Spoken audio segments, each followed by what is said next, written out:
A while ago, my family and I moved up to Indianapolis, Indiana. I'm a software programmer, and I moved up there for work.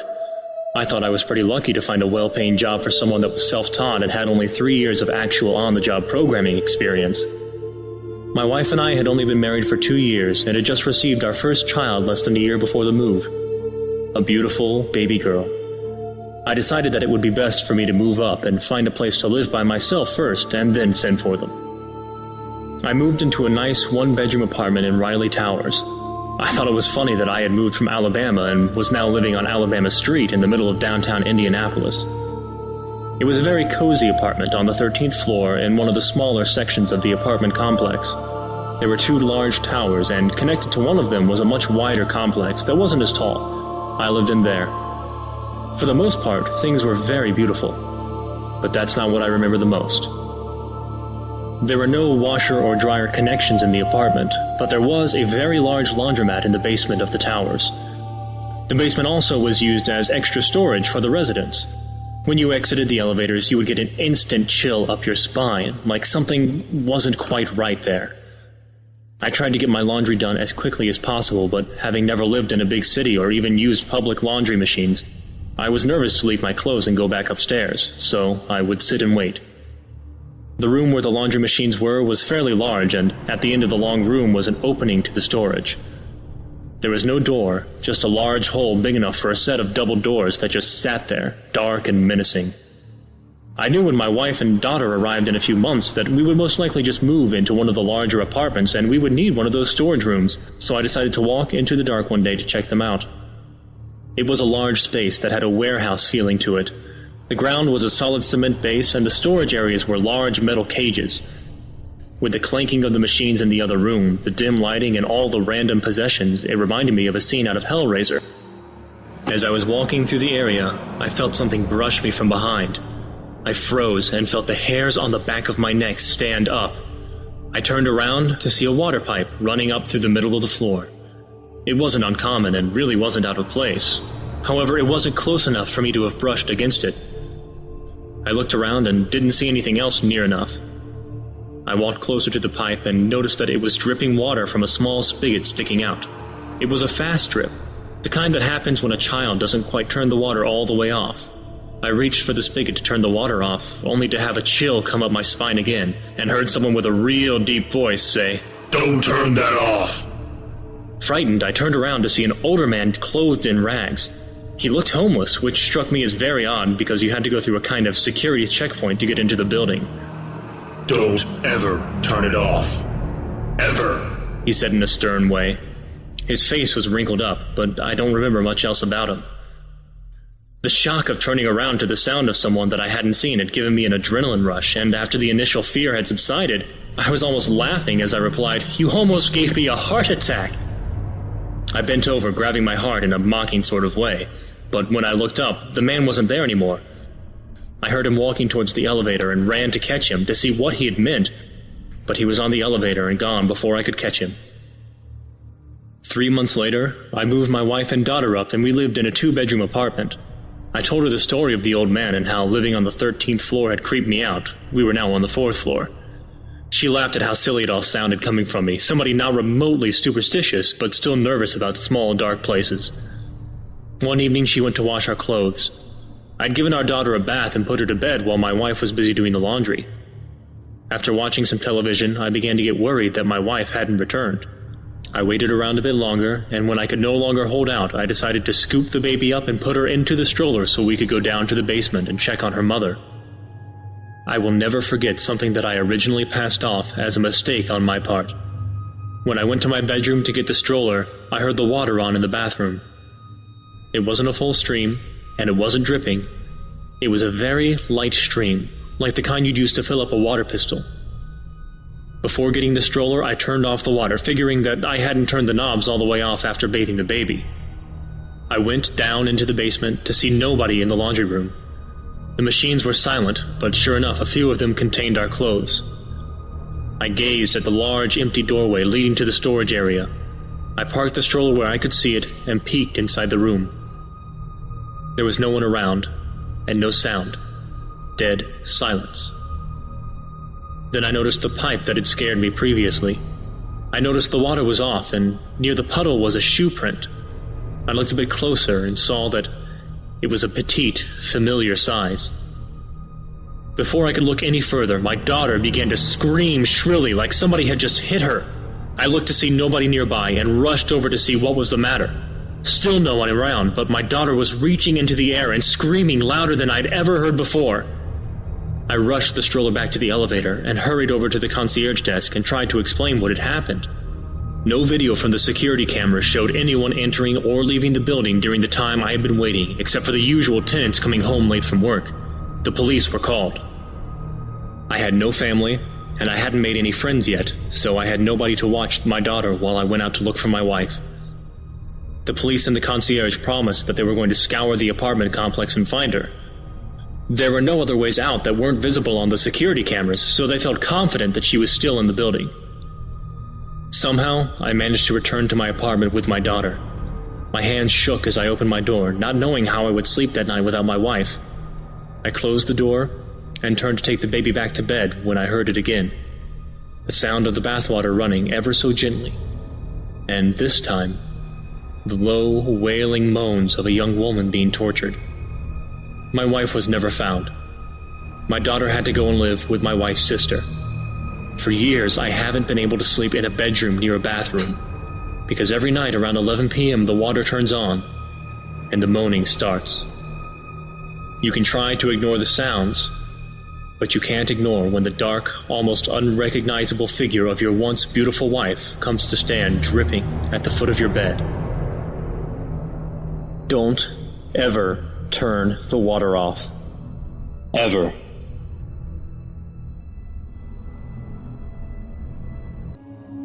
Some people say revenge is a dish best served cold, while others insist revenge is only to be taken on those that truly deserve it.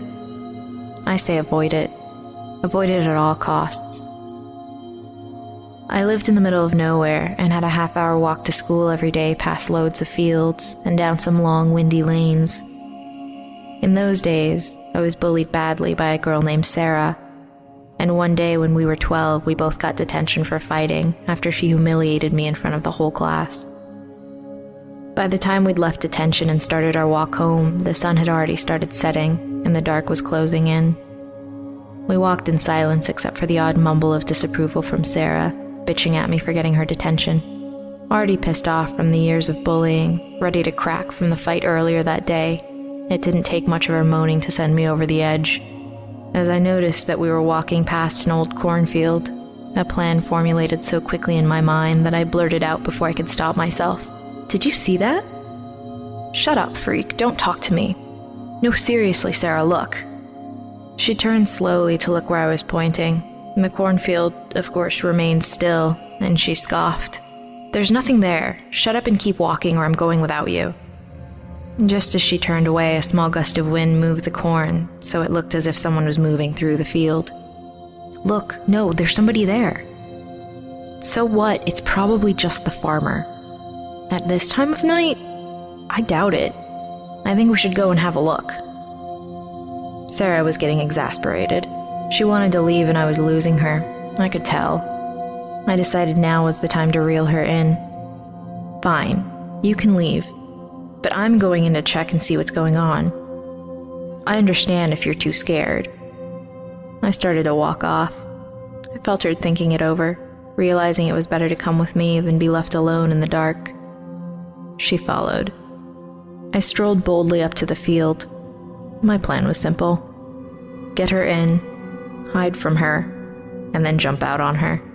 Just freak her out a little. Nice and easy.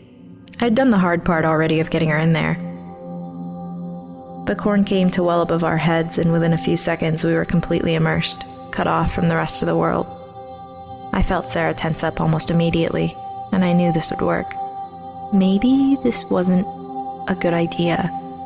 She was squirming now. It'll be fine, unless it's ghosts or drug dealers or something. I smiled to myself in the dark, knowing I was just feeding her fears. I waited until we were a few more feet in, then I slowed my pace, letting her take the lead. Before long, I distanced myself enough to break away from her. I stopped walking, trying to stay as silent as possible. It didn't take her long to realize I wasn't there anymore. "Amy?" she shouted. "Where the fuck are you? Stop playing tricks. If you don't come back right now, I'm going to leave you in here." I heard the fear in her voice. She was definitely starting to crack. Just a few more minutes and she'd really be bricking it. I had to stifle a laugh to stop from giving the game away. I realized I could step this game up and so bent down and picked up a clod of dirt as quietly as I could. I launched it above the corn and it came down a few feet away, wrestling the branches as it did. The plan worked perfectly. I heard Sarah give a startled gasp. "Amy, I am leaving right now." I heard her make her way through the corn and thought I'd better make my move now before it was too late. I waited until she was close and readied myself. Moments later, I jumped out on her screaming as loud as I could, but something wasn't right. No one was there. Had I just been played by Sarah? I had to give her credit if she had. I just didn't think she was that smart. As I stood there wondering what the hell had just happened, I heard a blood-curdling scream. There was no denying it. It was Sarah, and she wasn't playing. I shouted for her, ran in the direction of the scream, but nothing. It was too dark to see anything anymore, but I couldn't hear anything either. I fumbled my way through the field, hearing my own blood pumping in my ears. "Sarah?" I whispered. Something was telling me that shouting wasn't a good idea anymore. I heard movement up ahead and stopped. I was just about to run forward, sure that I'd found her, when I heard a thud, then the laugh. Whatever I forget in life, that laugh will never be one of them. The hair on the back of my neck stood on end, every muscle tensed. I knew that I needed to get away. I ran as fast and as quietly as I could away from that laugh. I didn't know where I was anymore, but it didn't matter, as long as I wasn't there. It felt like forever, but finally I broke through the corn and fell onto the concrete of the road. I'd come out exactly where we'd gone in, only now there was just me. I ran for home, not stopping even though I couldn't breathe. I went straight to bed, ignoring the questions of my parents, hoping that waking up in the morning I'd go into class, and there she'd be, surrounded by all of her friends, laughing at me like always. But it's 10 p.m. now, and there's a knock on the door, and the questions start. 11 p.m., the police arrive, more questions. And 11:30 p.m., the search starts. A search that wouldn't end until 2 months later in August, when the body of a young girl is found bound and mutilated in a cornfield. Some people say revenge is a dish best served cold, while others insist revenge is only to be taken on those that truly deserve it. I say avoid it, because living with the guilt is something you never really get used to.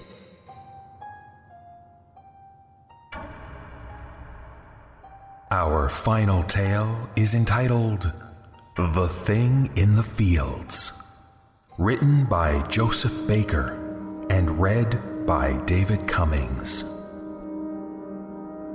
When I was young, I lived on a farm in rural Oregon with my parents. I was the only child. We weren't a big commercial farm, just a family type thing. We had 5 cows, 3 horses, a small herd of goats, 2 dogs, and 1 chicken coop. We also had some Indian runner ducks we kept mostly as pets. We didn't really make any money off the place, just enough to sustain the animals and a little extra for ourselves. Money enough to take a decent vacation every couple of years.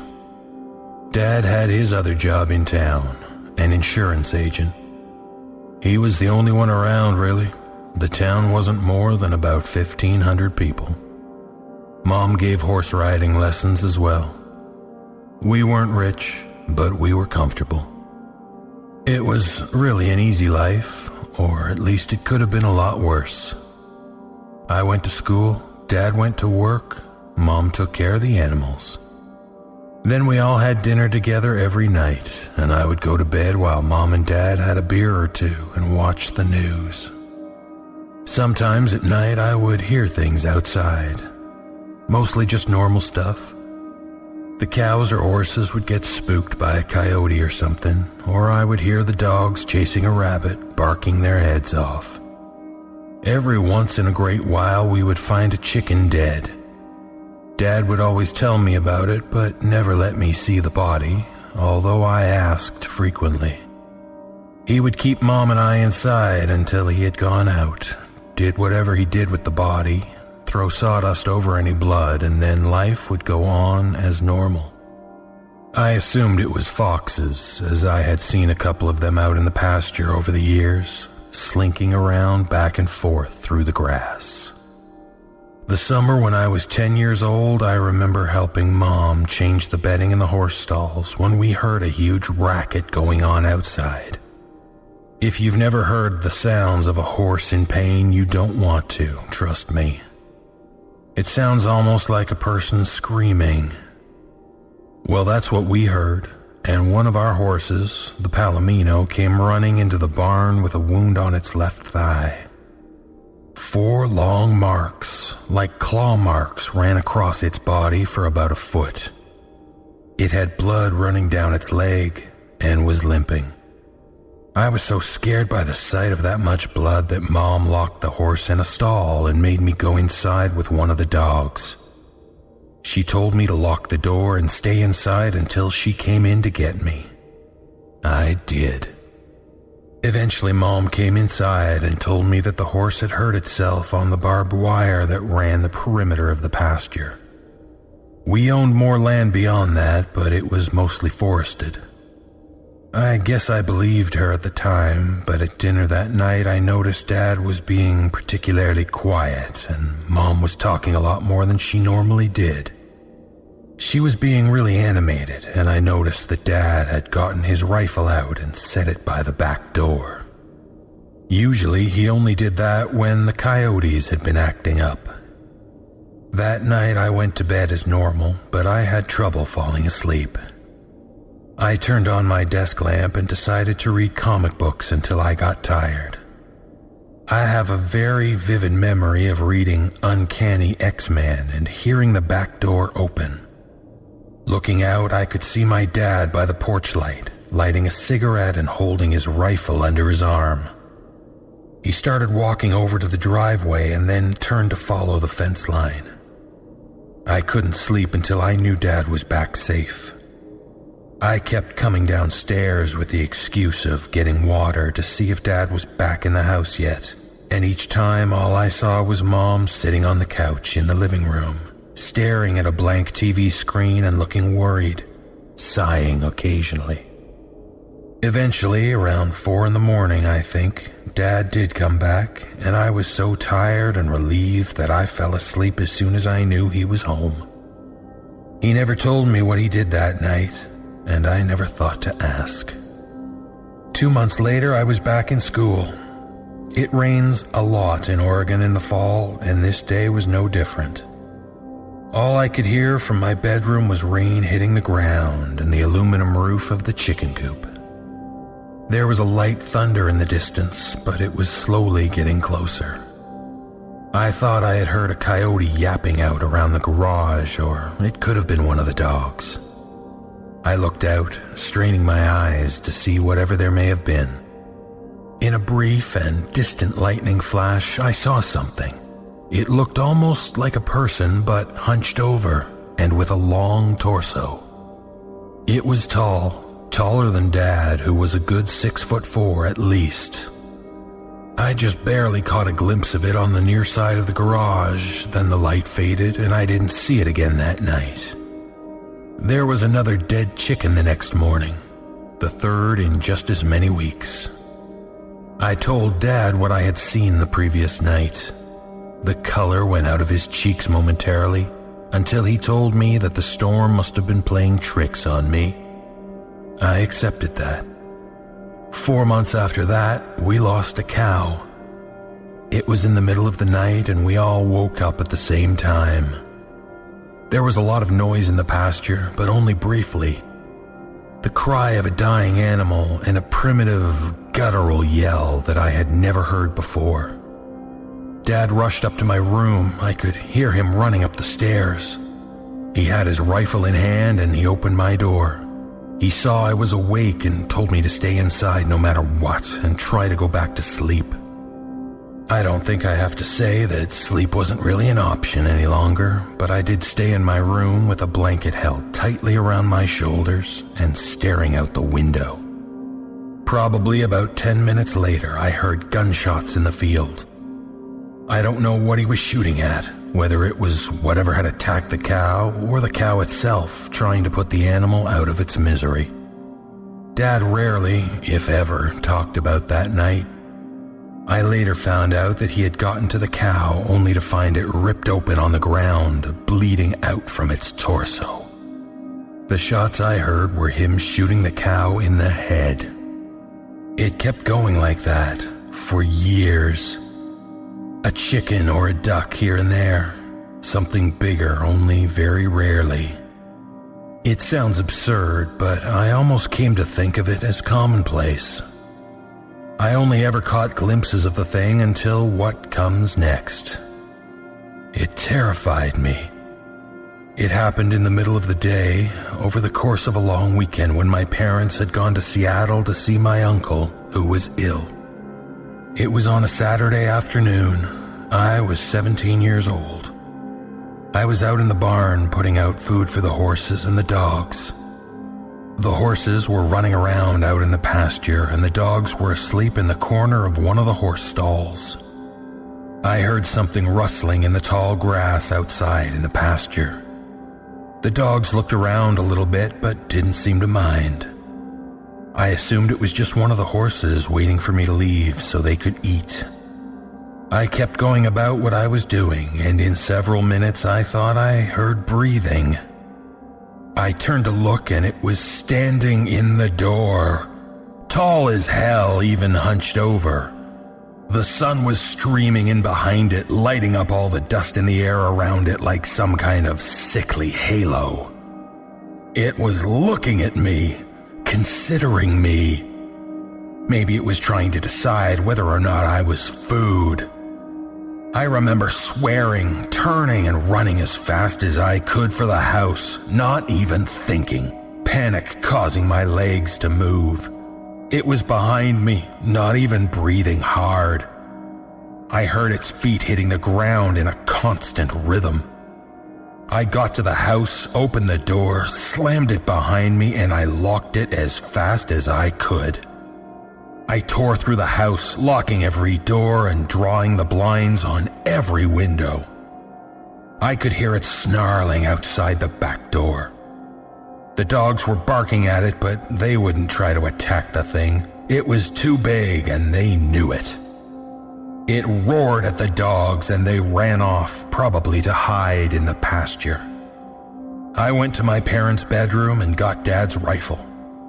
I loaded it, set up a chair in the living room facing the back door, and waited. It started prowling around the house. I could hear its feet crunching on the gravel of the driveway and the wooden planks of the back deck.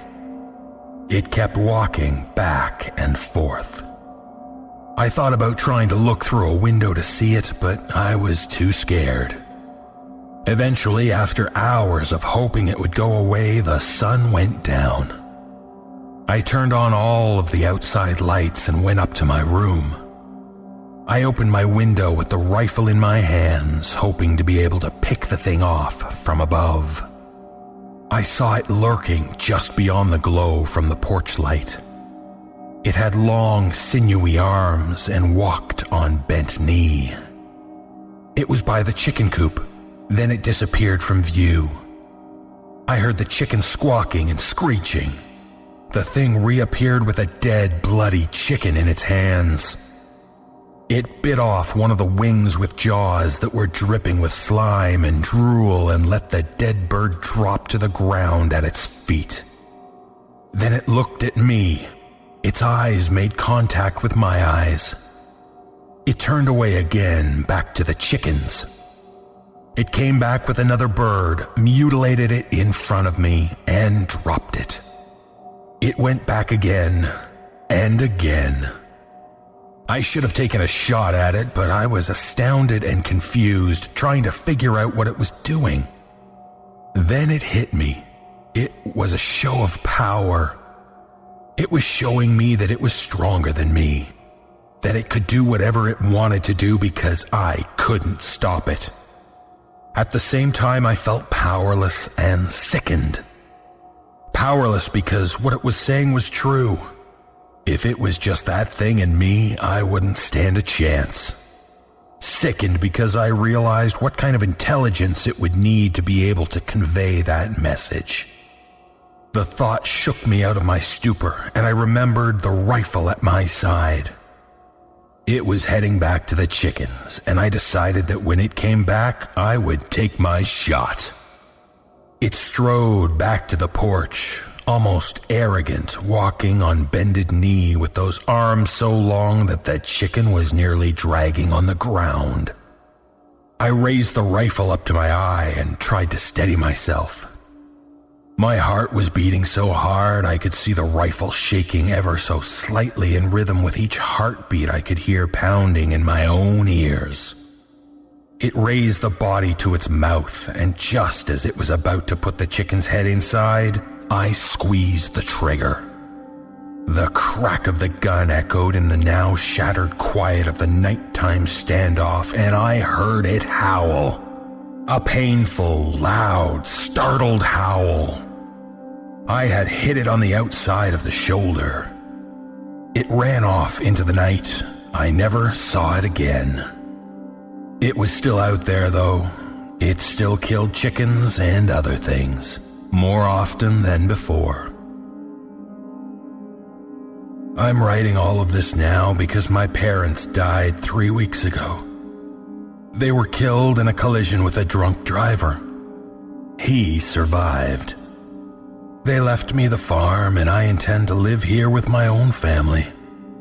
I'm 32 now, and I work for an Oregon Fish and Game office in Salem. I'm married to a wonderful woman named Stephanie. We have one son, Zachary, who is 4 years old. We are expecting a daughter in 4 months. I've come to the farmhouse alone today. I told Steph I just wanted some time alone in my parents' house to deal with some emotions. She was very understanding. I've come back to claim what is rightfully mine. I have Dad's rifle next to me on the table, and it's almost dusk. I've also brought several portable halogen lights to set up around the house and my own shotgun. I'm borrowing a handgun from Joe, a guy at Fish and Game who I work with. When I am done typing this account of my memories, I will print it out and leave it on the dining room table, along with my wedding ring and my key to the safe deposit box where my will is kept. Everything is loaded and ready.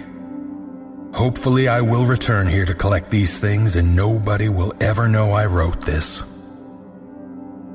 Steph, in the event that you are the unfortunate soul to find this, which I'm terrified to think seems a likely outcome, the thought of you having to go on alone hurts me more than anything in this world ever can. Know that I love you more than anything, and I hope you understand that I am doing this to keep you safe. Zachary, I love you and can only hope you grow up to be a good, kind-hearted, and strong man like your grandfather was. To my unborn daughter, if I don't live long enough to meet you, it will be the single greatest regret of my life. Tell the police, tell Fish and Game, call Joe. He's one of the few people who knows about this. Make this situation known. Eventually someone will kill it, even if it isn't me. Goodbye for now.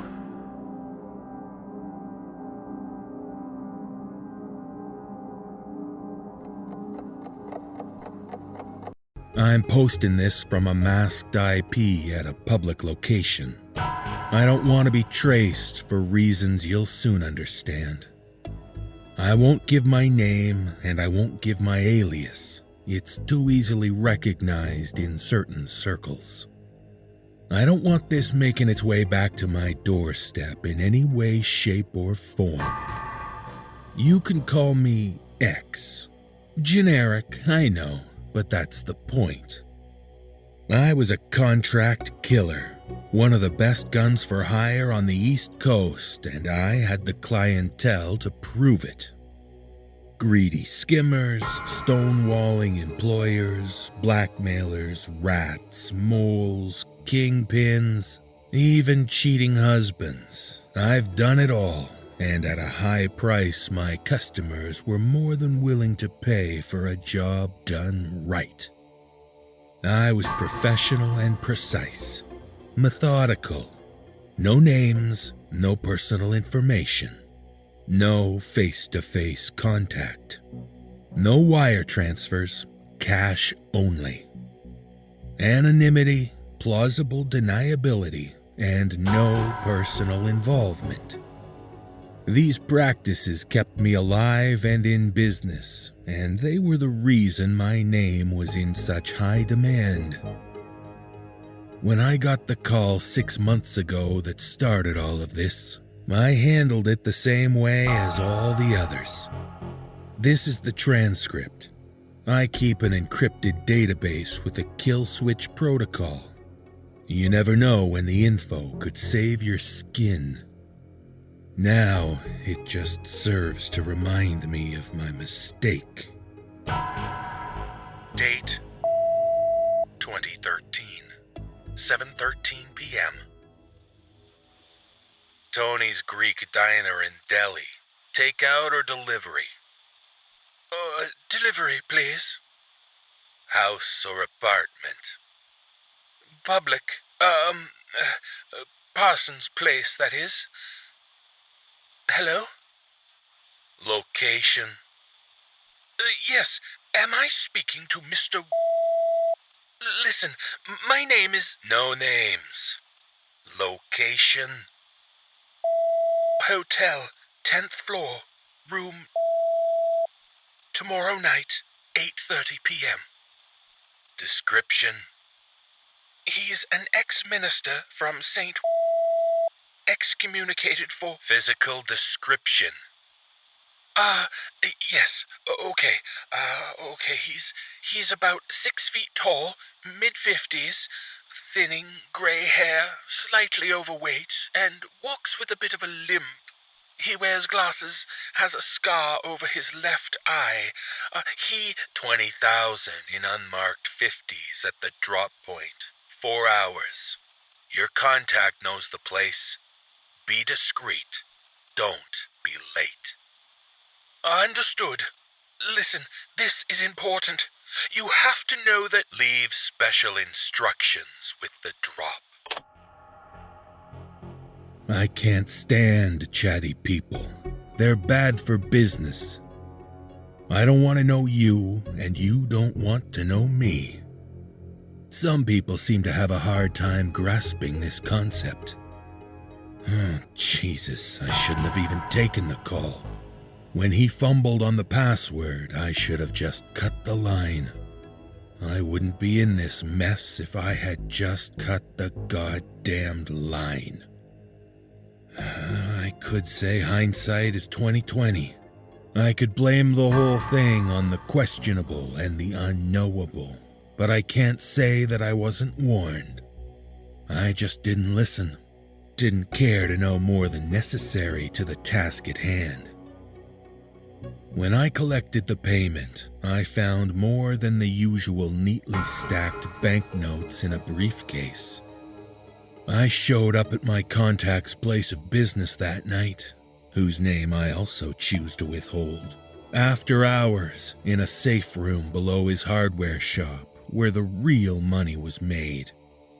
Shady dealings by the light of a low-hanging lamp.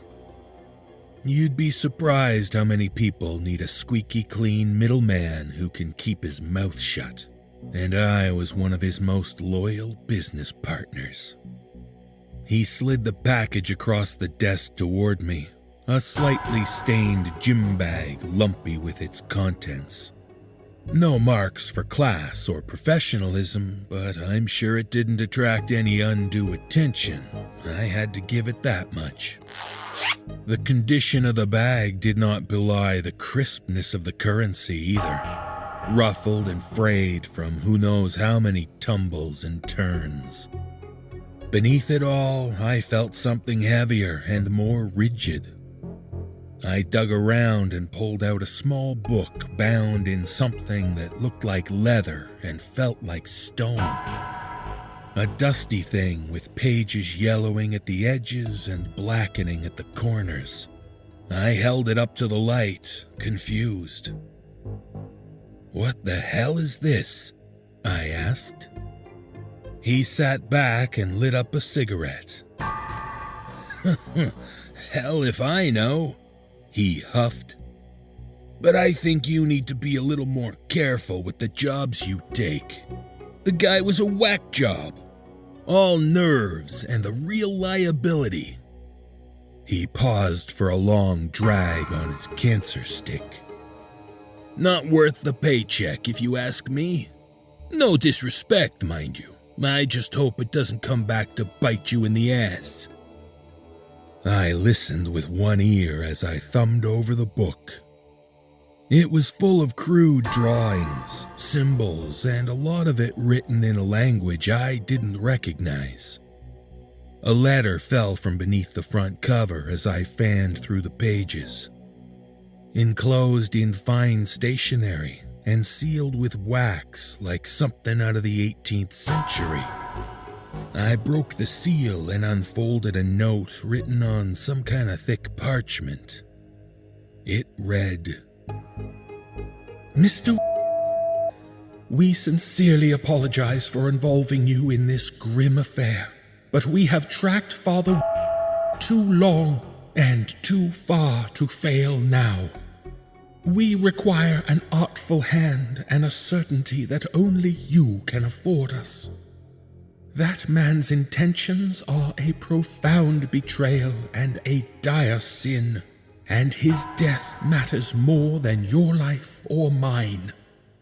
There exists a world in the shadow of our own, a world of those who would do us harm, who seek a dark eternity for us all. He would loose them upon us.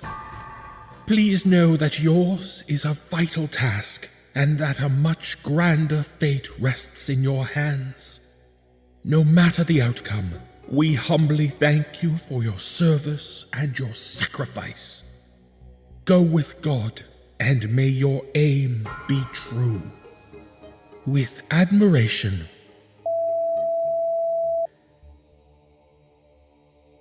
This is some cult shit, man. I almost laughed. Is he serious? People don't leave massive bags of cash lying around when they're joking, he replied with a shrug. Shaking my head, I tossed the cryptic items aside and got back to business. I gave the cash my usual once-over, a quick flip-through, checking for serial numbers and signs of counterfeit, then tossed him a small stack of large bills for his trouble. I didn't bother with a meticulous count. That was his job, and I trusted him. We'd had a lucrative arrangement for several years, and he wouldn't jeopardize the loss of my business, let alone his life, over such a petty sum. With a mildly annoyed tip of the hat, I took my leave to make preparations. I almost made it to the front door before he tried to sell me on a new line of garden shovels he had gotten in stock that morning. You know, just in case I found myself in need of a quick disposal. He knew that part wasn't my job or my problem, but it never stopped him from trying to make an extra buck at my expense. In fact, his sales pitches had become a routine part of my visits, as had my refusals. I decided to make my post at a nondescript office building 2 city blocks from the hotel. one of several I had identified and favored for their easy roof access and lazy contracted security. I showed up an hour early, enough time to set up shop and account for the typical human lack of punctuality. The sun had already nearly set, and the cover of night was a boon of which I always took full advantage, given the opportunity. I walked through the door in a mild gray suit and tie, slight 5 o'clock shadow, false mustache, and a salt and pepper wig, the visage of a middle-aged, constipated stiff opting for a late night at the office to avoid sharing a bed with his hag of a wife. My medium-sized briefcase didn't so much as raise an eyebrow as I approached the guard at the front desk. I passed him the doctored security pass I'd lifted off a careless employee earlier that day. I also took the time to make small talk, some bullshit about being transferred in for a week on a joint venture project and hating the hours. I find that friendly conversation usually instills more trust than a badge. I made my way straight to the roof, prepared to cover the security cameras, of which there were none. I found no use for my lockpicking set with the unlocked door, stepped through and found a good corner spot with no safety railing and a clear view of the hotel's west wing. The landlord was just begging for a lawsuit when some idiot wandered up for the scenery and took a fall, but that carelessness was exactly why I chose the place. I opened the briefcase's polished latches and pulled the parts from their black foam inserts one at a time. The folding thumbhole stock clicked tightly into the upper assembly. I fitted the lower receiver and trigger housings to the forward grip. I slid the scope onto the mod rail and tightened the clamps. I screwed in and secured the barrel, then ported the sound suppression jacket. I slid the bolt into the upper assembly. I paused for a moment and considered what I was doing. The note and book had scarcely left my mind since the night before, and the more I'd thought about it, the more I chastised myself for taking such a stupid job. A lot of what I did relied on the confidentiality of people who had the common sense to keep our business to themselves. My contact was right. This guy was clearly out of his mind, and I was taking a huge risk by involving myself in their affairs, even at an anonymous level. I mean, was I really about to clip a holy man over some delusional fantasy of spiritual warfare? Did this man really have to die out of fear that he may summon some kind of demon? I knew better than to let any moral conflict bother me. I knew it was just a job, but this was ridiculous. Did I really want to get involved with these nut jobs? What the hell had I gotten myself into? I guess it wasn't my place to judge. Sure, there may have been better reasons to end a life, but I was just the hired hand. A car washer doesn't question a man who brings in his clean ride for a detail, right? A pharmacist doesn't question a thin woman buying weight loss supplements. Besides, I had never backed out of a job before, and I didn't plan to start. If my reputation was going to take a hit one way or the other, I had might as well make good on my end of the deal. I checked the feed mechanism and loaded the magazine. 6 rounds, .308 caliber, modified charge. I focused the lens and scoped my range. I closed and locked the bolt, and the round was loaded. The recoil pad sat firmly against my shoulder, and the weight of the rifle balanced on the bipod. I rested my thumb over the safety. I took a deep breath and I waited. As I stared through the scope into the room, the last rays of sunlight provided just enough clarity to make out a few important details. Clearly, the guy had occupied the room for some time, and he'd been busy. Just about every inch of the walls had been covered in the same gibberish from that book, written in what looked like permanent marker. He had torn up the carpeting and covered the floors in all manner of pentagrams and other circular symbols. At the center of each sat a variety of objects, including candles, piles of plants and rocks, and bowls filled with a number of different liquids. Last, but certainly not least, was the bed. It had been stripped down to the mattress, which had been painted over with one last, incredibly intricate pentagram, and thick iron chains and shackles trailed from the bedposts. Oh, sick bastard. The scene was almost cartoonish, really. The kind of thing you'd expect to see in a bad horror film or a haunted house. I wasn't keen on the idea of harming the mentally ill, but I figured he'd be better off if I put him out of his misery. Before I had much time to admire his work, my mark stepped through the door, lighting enough candles on his way in to give the entire room a flickering orange glow. He looked neurotic, fidgety and sweaty, and he constantly darted his gaze over his shoulder. I had a clear shot, and I should have just taken it, but I was struck with morbid curiosity. So I followed his movements around the room, the crosshairs constantly hovering over his eye. I watched his deranged ritual unfold, watched as he fretted over the minute placement of the random items around him. Watched as he rubbed his hands together and gnashed his teeth in nervous anticipation.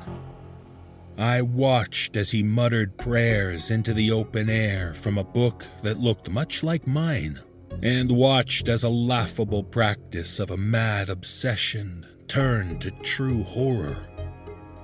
As the ritual pressed on, I began to feel the goings-on in that room for myself. And I mean that in the most literal sense. Something had gripped me, something otherworldly, and the scope of my rifle became a portal of forced witness to the blasphemous and obscene. The cool breeze around me turned to the musty heat of candles and sweat.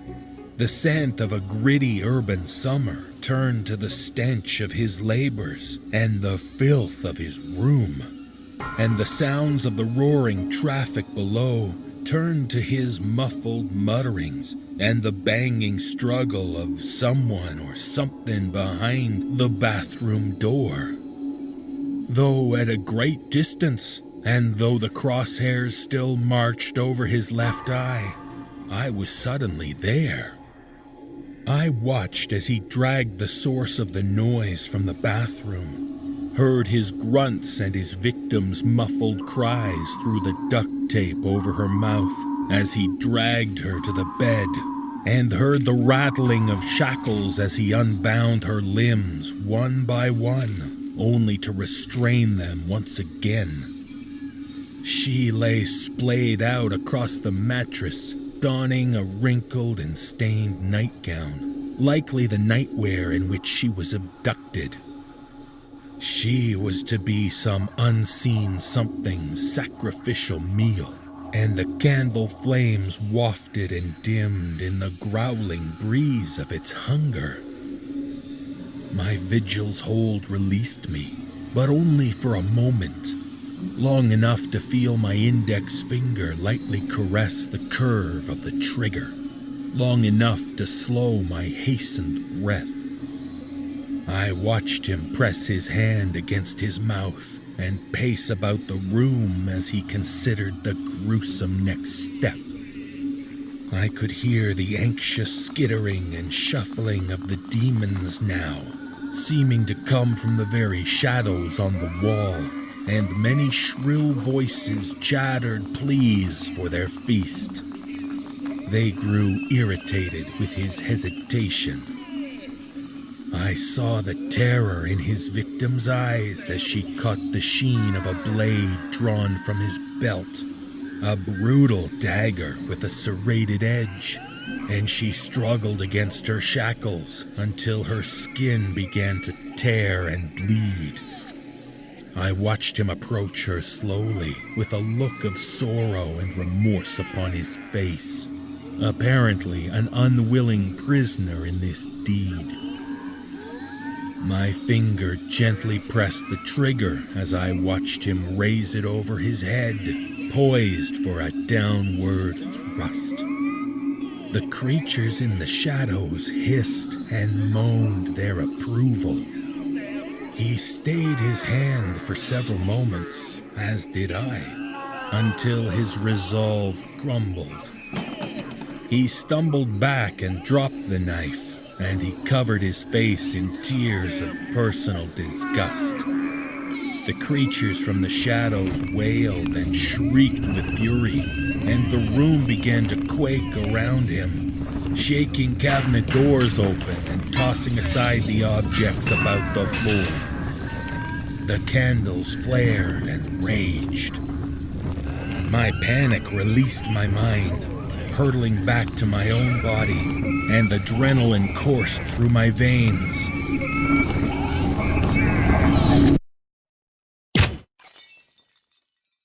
The sound suppression jacket made a harsh thump of a gunshot, and the left side of the priest's face shattered into a cloud of red mist as he fell limp and went crashing to the floor. Just as his head made contact with the hard wood, the candles extinguished in unison with one violent flicker, and silence and darkness befell the room. I cycled the bolt, and the jingling of the bullet casing against the cement became the only sound I could hear for miles. I kept watch through the scope, and a thin beam of moonlight shone through the broken window to show the unbloodied half of his face. I stared into his unblinking eye for what seemed like hours, trying and failing to slow my heartbeat, and then it happened. Slowly, soundlessly, a hand like a long bundle of twigs crept from the shadows, wrapped its gnarled talons over his face, his eyes still visible between them, and dragged him off into the darkness. Fuck this, I stuttered to myself. Fuck this. I disassembled the rifle as quickly as I could and returned it to the briefcase. I rushed down the stairs and headed for a back entrance, stashed the rifle in disguise in a hidden compartment beneath my car's back seat, and peeled out of the parking lot into the busy traffic. I would be leaving the city, disposing of the disguise, the badge, and the bullet casing, and never look back. Less than a week later, I read about the priest in the papers. Their description of the crime scene erased any doubts I might have had about the reality of that night. They said that they found his body gnawed near to the bone. They said that the damage was so severe that they had to identify him by dental records, and the gunshot wound was far from the focus of the story. Strangely, they also mentioned nothing about the ritualistic scene or the state of the room. The girl, apart from slight bruising and a state of shock, had apparently been left untouched. I thought I'd be safe if I could just run far enough away, but fleeing did me no good. I pulled quite a few jobs since that night, all across the country, never inclined to stay in one place for too long, and all of my marks shared the same fate. I poisoned a slumlord in New Jersey, and I heard about his vicious mauling in the evening news the following night.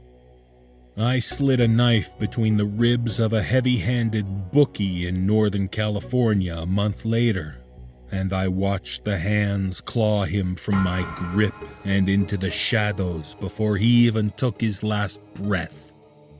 I heard them devour a mafioso's ex-wife in her own bedroom. I can still remember the smell that followed.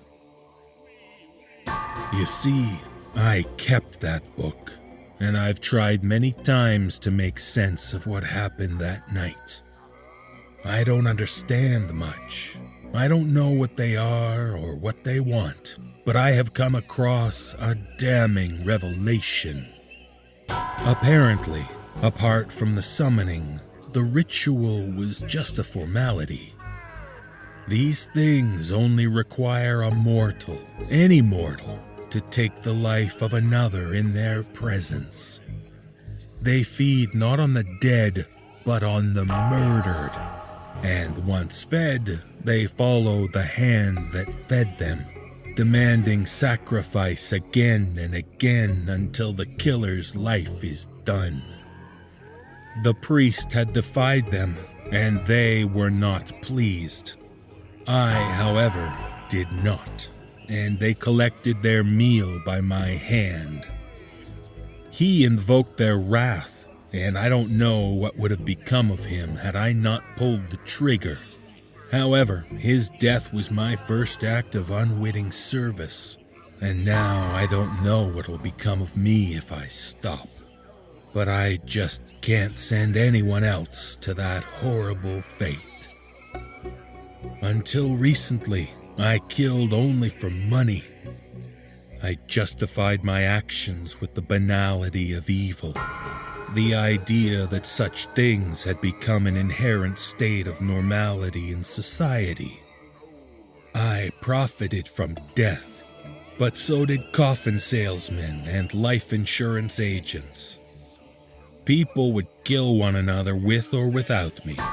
They'd murder each other for vengeance, petty theft, or their own self-righteous brand of justice. What made me so different? There was no guilt in the ordinary. Now that I've witnessed true evil, I can't justify my lifestyle that way anymore. I've seen what horrible things prey on us in life and in death. I've seen the dark forces that count on us to send each other to the grave, to do their work for them, and who hunger for us. I've seen what may await us in death, and I can no longer take a life so lightly. In living as I have, I wonder just how many I damned. I wonder if I ended the priest's suffering, or if I only sent him to an even worse torment. I can feel them growing restless. They're angry, but I've fed them for the last time, and I will no longer run. Whatever comes for me now, I can't help but feel deserving. For all those lives I have ended, I can think of no other way to make amends. God, forgive me. Oh, I'm sorry. I'm so very sorry.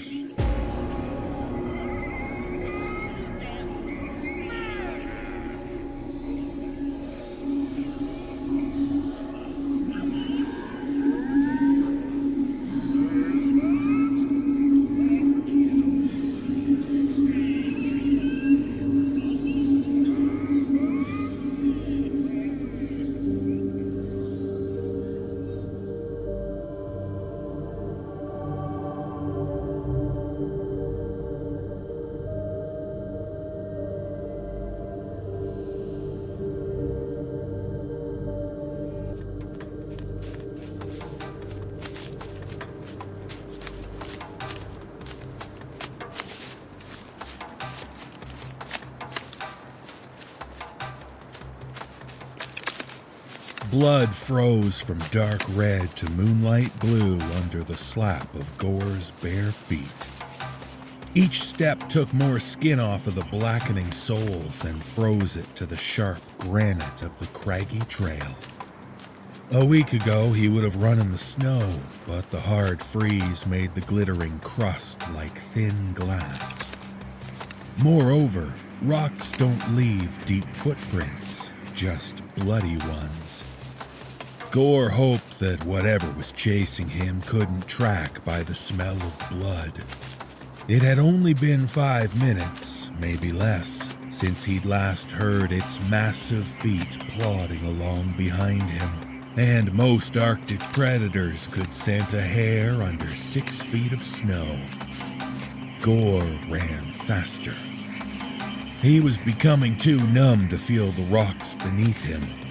Soon he'd have to put his boots back on or he'd start losing toes. Besides, the sure-footedness of being barefoot no longer applied once you couldn't feel the ground.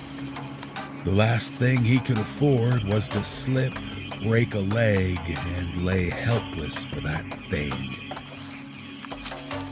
He crossed into the shadows of the pine forest. The moon didn't shine through the limbs, and even the white of the snow had disappeared from his pulsing vision. Feeling his way in the dark, he bounced off of something like a tree trunk and steadied himself. The tree was devoid of bark and had jagged edges carved into it. Gore sighed with relief. He leaned against the pole and began trying to navigate his frostbitten feet back into his leather boots. He would definitely lose some toes, but it was better than losing his head. As his eyes adjusted and his strength returned, he suddenly saw the grim, scowling face of a blocky creature hovering next to his. Chills that had nothing to do with the harsh winter shivered down his arms and spine. The face resolved further, lips bright red, eyes stark white. He looked away, despite this being the very thing he'd been seeking, like it could see into him and knew who he was. This pole with the carven faces was part of a forest all its own, rimming the edge of the northern slope of the granite butte. Dozens of images, evil faces on top of comical ones, mixed with animals and spirits, were all hewn into the trunks of sacred trees and placed as a barrier between the Tlingit village and the granite butte. The tribal totems were said to protect the natives against the demons of the north. Gore hoped that was true, but not too true. He huddled in the fur coat he'd found on the headless corpse and counted to 100. Nothing moved but wraith-like wisps of snow in the icy breeze. The thing had lost his trail. He lit a match and the wooden faces sprang to life. With an uneasy hand, he patted one on the cheek. "You watch out for me now, Crow. You protect me, you hear?" The face didn't reply. As Gore walked away, he thought, "What kind of monsters do you protect against, you bastard? Hopefully not all of them." A bare spot against a frozen creek bed provided enough shelter for Gore to start a small fire without fear of being seen by the hairy thing. Tomorrow he would go into the Tlingit village and ask for safekeeping. The Tlingit didn't much like the tribe. They sensed something about the small cadre of white men that they didn't trust, but they were his only chance. They knew him in the village, had actually liked him once. Maybe that would mean something.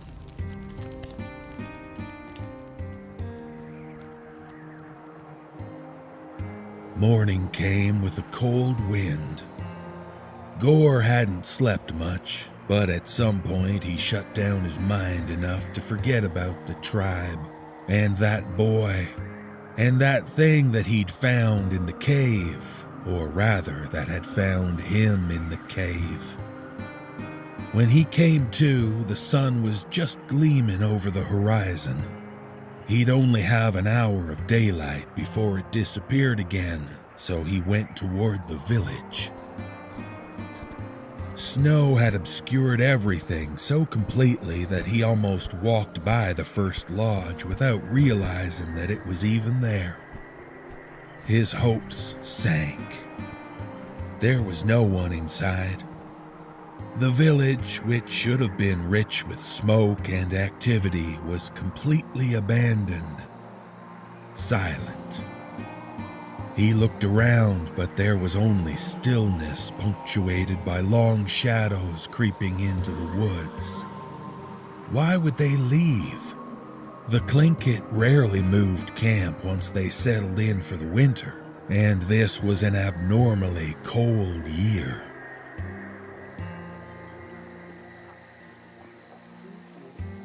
Before organizing the tribe with McTerry, Gore had spent several weeks in this village trading the sugar and tobacco with the natives. It was where he learned how to hide his tracks by running barefoot along ridgelines, how to dress all kinds of animals for food, and most importantly, where he learned to imitate the behavior of the Tlingit people. A skill he'd thought useless until he met McTerry. Then, one day, he and the Scotsman shared a bottle of whiskey in Dawson and came up with the idea for the tribe. Soon they were jumping claims together using Gore's knowledge to make it look like Tlingit raiding parties.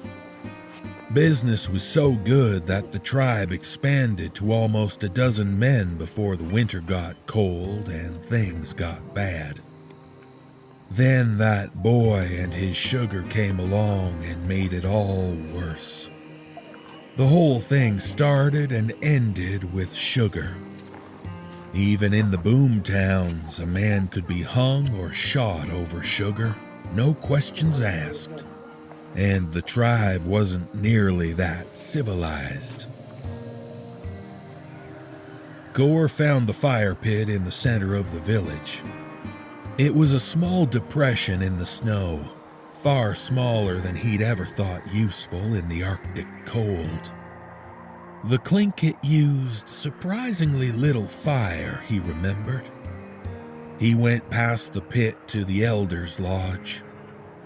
The lodges to either side were only sticks protruding out of the snow. The hides that had once been stretched over them had been removed, too valuable to leave. The Elders' Lodge was still intact, though, and hopefully that meant there was food inside. The flap was crusted shut so that Gore had to cut around the lashings with his knife and pull off the whole hide like it was a solid wooden door. He threw it aside and lowered his mining lantern into the dark opening. The sun was already beginning to dim. As the lantern crossed the threshold, a face appeared in the center of the lodge. Gore jumped back, thinking that the thing from the cave had somehow followed him to the village. Knife still in hand, he stumbled backwards to a crouch and prepared to defend himself. Darkness fell over the lodge door, but the face did not emerge, nor did the beast come lunging out to devour him like it had McTerry and the tribe. All was silent. Gore went back to the lodge, this time focusing the light into the shadow slowly. The form of a man resolved itself in the darkness. The man was seated in a prayer position, one he'd seen many times during his stay in the village. The man didn't move. The frosted black face had been dead for a long time. Gore dragged the frozen body out into the dying sun. He was shirtless, painted for battle, a lone warrior left to keep vigil. But against what? There was something familiar about the red markings on the warrior. He wasn't the elder, nor anyone that Gore could remember, but he'd seen those markings somewhere before. He cleaned off the frost from the Clinket's bare chest, and a symbol appeared. It was a familial symbol belonging to an important tribal matriarch. The symbol was drawn with a finger into a deep, blood-red stain that had been painted onto the warrior's chest. Gore suddenly remembered where he'd seen it. It was the same symbol that the boy had painted on his face. The boy with the sugar. 10 minutes later, Gore had the fire pit dug out and had built as big a fire as he could find wood for. The frozen arm of the warrior, chipped off with his hatchet, was roasting above the flame on a pile of rocks. Gore's mouth watered with the smell of cooked meat, and he smiled at the irony. Like father, like son. McTerry was probably the only other literate member of the tribe, so Gore knew that the journal must have been his, meaning that it must have been McTerry's headless body that he'd found hanging from the tree, and McTerry's coat he was wearing now. His name wasn't on the journal, but that made sense. No one wanted to be associated with any record of the tribe's actions. With a full stomach, Gore began reading the words by the glow of the dying fire. He feared that the huge, hairy beast was out there somewhere, just beyond the protective ward of the totems, and the journal was the only key to what had happened at the cave. The only chance he had to survive. It began. November 22. It's already under deep freeze. Oh, this winter'll be a hard one. Can't return to Dawson. Most of the soldiers gotten off to fight the Spaniards. Thought this would be a good thing, but the Mounties are worse. Much more savvy. They don't fall for Gordon's ruse. They say these savages wouldn't take the miners' scalps. Gordon said no one would know the difference because most of the soldiers had been Injun hunters after the Civil and expected scalpings. Mounties don't fall for it though, and now they're looking real hard at us. Can't go to Dawson, even with the season's gold just waiting in our pockets. Damned fool, Gordon. Provisions are low, but we'll hit the miners' cabins soon enough. Time to get on the war paint. Gore skipped ahead. He knew this part. About how the miners had been smart enough to leave their claims before the freeze that year, and how they took everything with them. They'd only found one old hermit braving out the winter, and he'd only had a rack of fish and very little meat on his bones. After that, 2 of the tribe had made a run for it and tried their luck in Dawson. From what Gore knew, one of them had made the slip on an outgoing steamer, but the other was recognized and hanged before he got his first drink. Everyone else was too scared to leave and had holed up in a cave that they used to store their booty. All pickaxes and mercury bottles, but no food. Still, they thought it would be safe to winter in that cave. Even the Clinket didn't go up that mountain. December 3. Well, Gordy has redeemed himself some. Brought back an Injun boy coming from Dawson. Had a half sack of sugar. Not much, but an easy split. Moreover, the boy is still summer fat enough to make a decent meal. We let Gordon do his bit. Seems to bother him little enough. We call him Gore for a reason, I suppose. There was an awful amount of fat in that boy. Cave smells like grease fire, but ain't no one here praying for gourmet eats. God knows how these Injuns stay so fat, but God bless 'em. They do for a fine meal in a pinch. Gore thought back to the boy and removed a leather pouch of brown crystals from his pocket. Like a Chinaman stingy on snuff, he tucked a little sugar under his tongue and let it melt away the flavor of the frost-burned warrior. He hefted the leather pouch and lamented how light it had grown. When they'd taken it from the boy, it had a full 2 pounds. Then he noticed for the first time that the colored thread pattern on the side made the same familial symbol as was painted on the warrior's chest. Guess I was right, he began to muse, but was suddenly distracted by a sound from the darkness of the woods. It was faint at first, but soon Gore could swear that he heard a small child moaning. It grew louder. It was a boy. The boy. The sound became a groan and a huff. Kind of a low, repeating wail, but without the wind behind it to be considered a cry. He'd heard it many times, when a mine collapsed on a man's chest, or when he'd shot a bluecoat in the lung during the war. This one he knew intimately. It was the sound of the boy when he'd bled him out, cut his throat. They'd saved the blood, but no one could bring themselves to drink it, so it just spoiled. Now he heard it plainly, belching out of a split neck somewhere in the darkness beyond the totems. He felt the tingle of fear creeping up his spine, but pushed it down and told himself he was just shaken from cold and scurvy. The sound faded.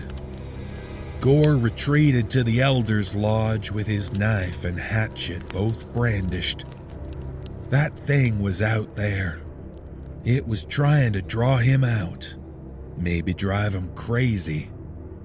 Is that how it got the tribe? He ate more sugar and tried to sleep. The totems would protect him.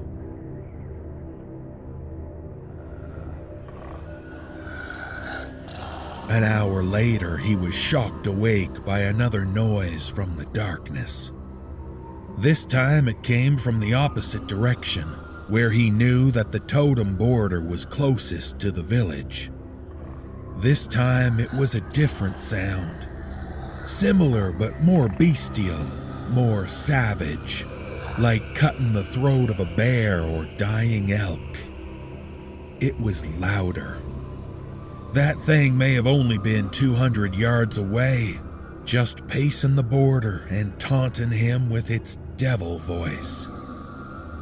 He pulled the frozen hide back into place over the lodge door, knowing that the flimsy walls would do little to keep out the cold or the demons that haunted it. The sound faded away so slowly that it was painful to hear.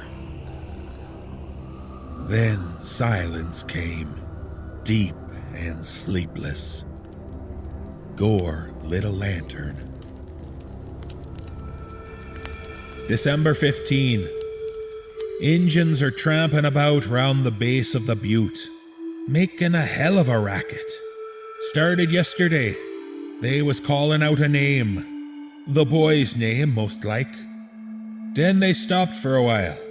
Buff went to check it out. Came back with a scare in 'em. Said they was by the totems with a bigger fire than he'd ever seen 'em use. The old one was sitting prayer-like, and the others was dancing. Now ain't none of that surprising. These savages get up to all kinds of hoodoo. One gets used to it. But what had Buff in a huff? Buff in a huff.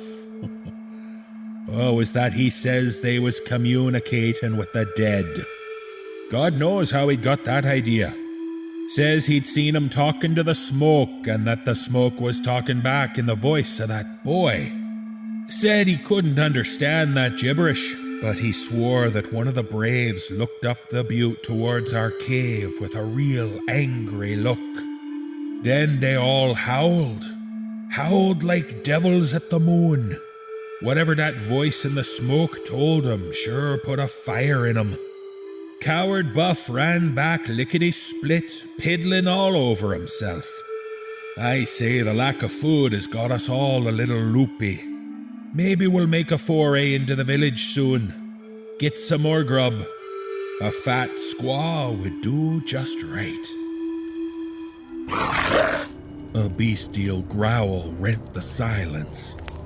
It was the sound that the thing had made when it lunged out of the cave at Gore. This time it was accompanied by a violent knocking on dried wood that was somehow more chilling than the moan, but only just. A few seconds later, a cracking sound like old timber falling in the wind came echoing through the darkness. The thing huffed once more in violent triumph and fell silent again. Gore turned the page with panicked fingers. December 17. Oh, Gordy's done it this time. We just held counsel and found him guilty of theft. We only had 1 pound of sugar left. Then suddenly we only had a half.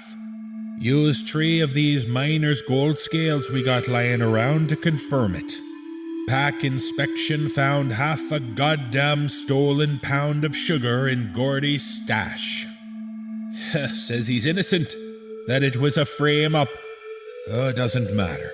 Rules are clear.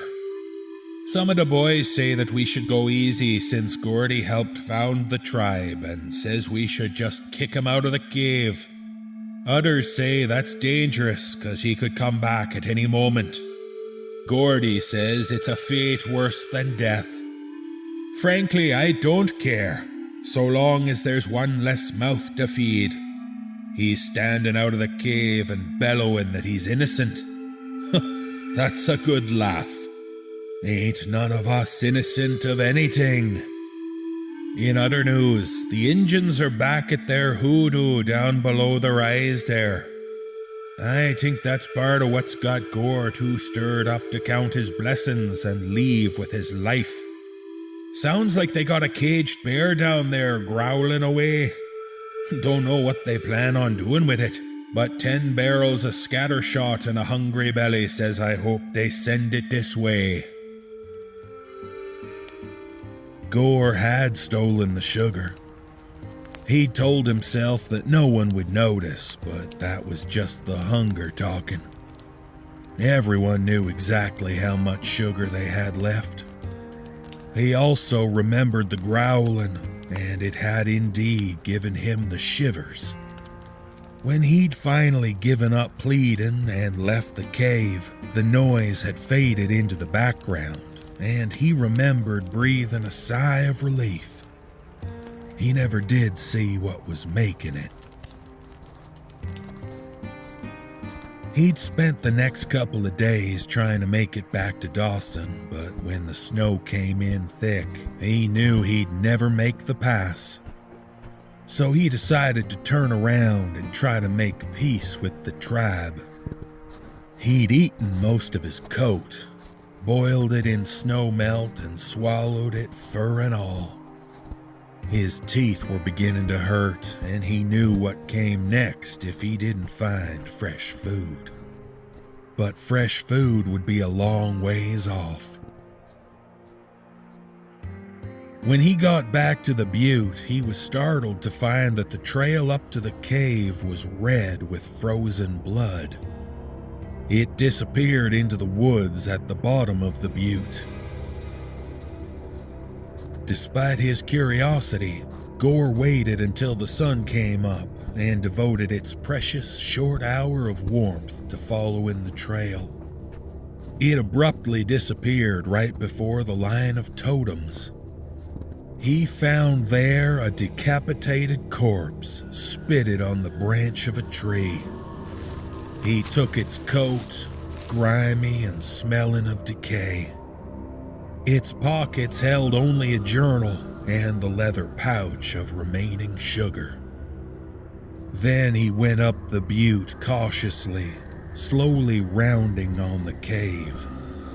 He didn't know it at that time, but he would soon be running for his life from the thing hiding there.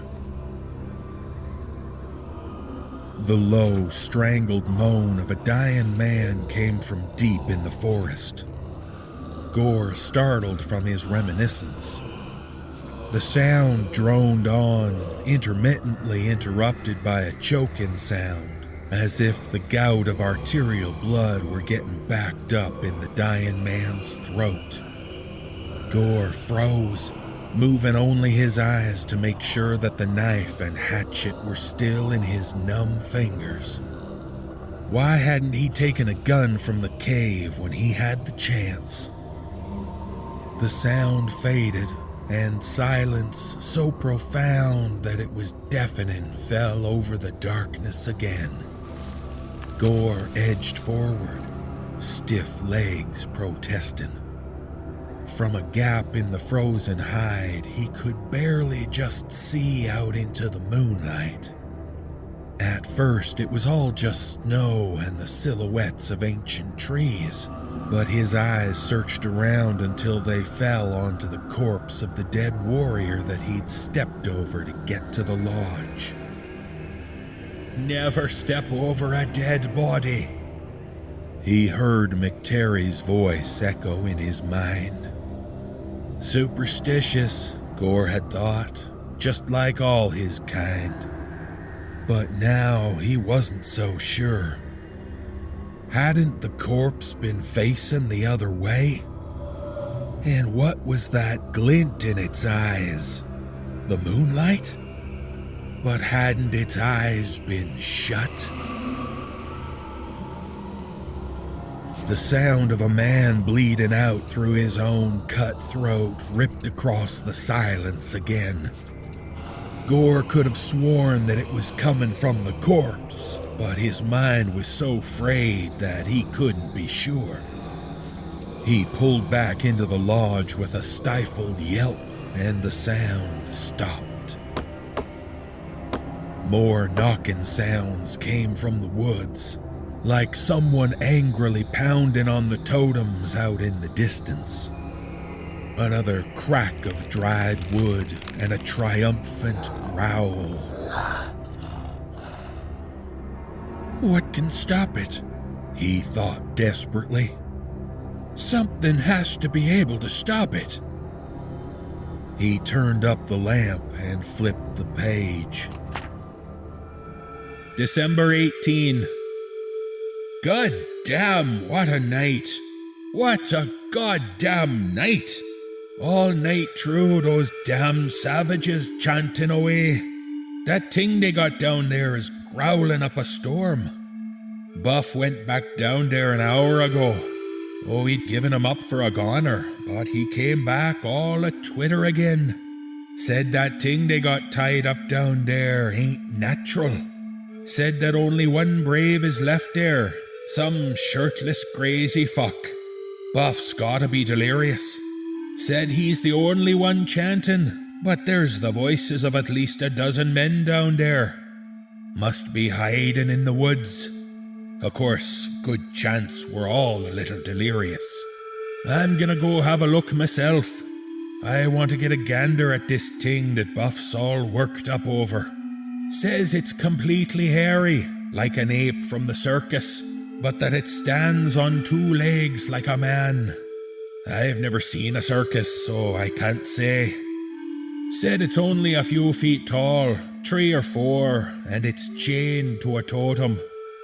That's nuts because Injuns don't use chains. Says it stinks too.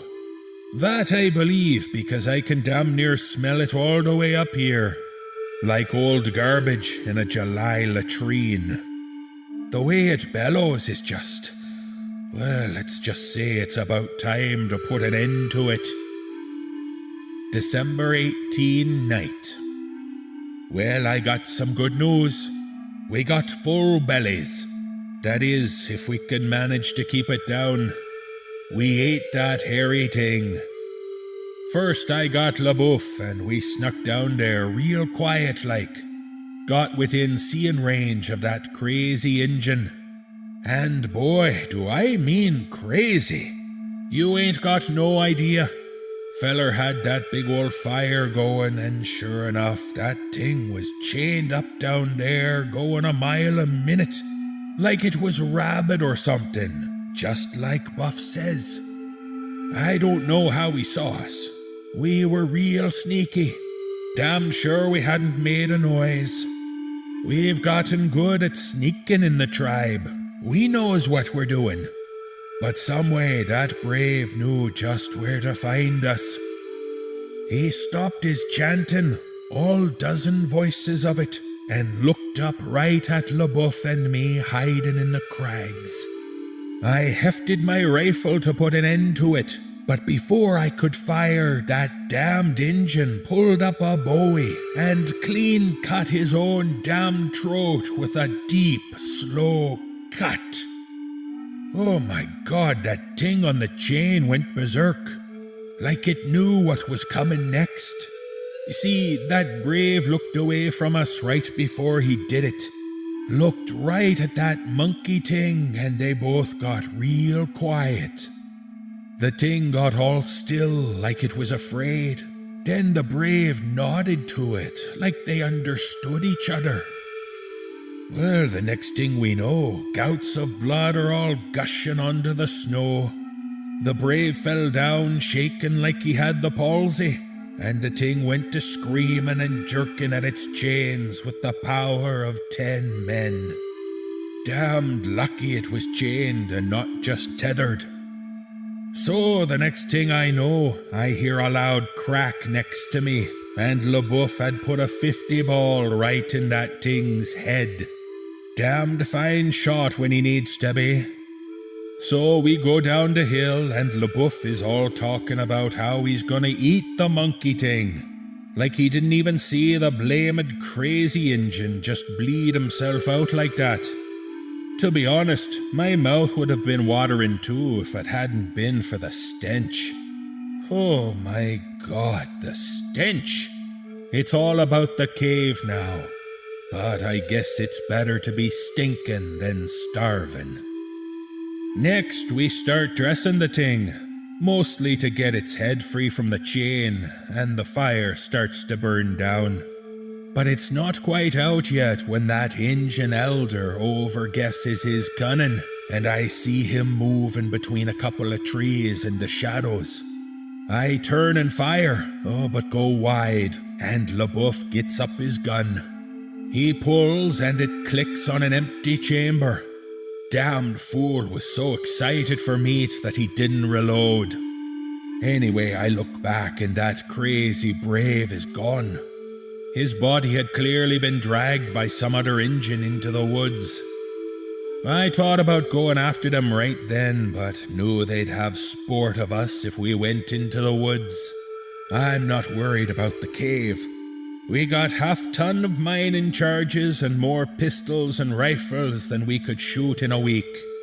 They know they're no good coming up our way, which is why I figure they'd try and draw us into the pine. Anyway, LaBeouf and I get the meat back here and the boys damn near kiss us despite the smell. It was greasy, and I swear to God that the stink is coming out of our pores. But like I say when the boys complain, ain't none of us gourmet. Gore looked out of the gap in the lodge again. He hadn't noticed before, but it did indeed look like that corpse had its throat cut. The red of the blood glistened as though it were still wet. A black shadow dashed across the scene between Gore and the corpse. A strong smell of decay and garbage struck him through the gap like a bad wind. The smell was familiar. It was the smell of the thing that had been chasing him the previous night. It was also the smell that was so strong in the cave and on his new coat. What was it the journal had said? That stink is coming out of our pores. Gore sniffed the coat and winced. The shadow darted by again. This time, the sound of the Clinket boy bleeding out came loudly from just behind the lodge. Only the thin layer of hide and frost to separate them. It was deafening. Gore huddled in the middle of the flimsy structure, scared. He'd not known fear for a long time. Not when he was in the war. Not when he'd come north with nothing but a pistol and whatever gear he could rustle from the rushers. Not when the Mounties came after him for scalping miners. But now he was scared. He looked down at the journal. There were only blank pages left. What had happened at the cave? It couldn't have been that small beast they'd eaten.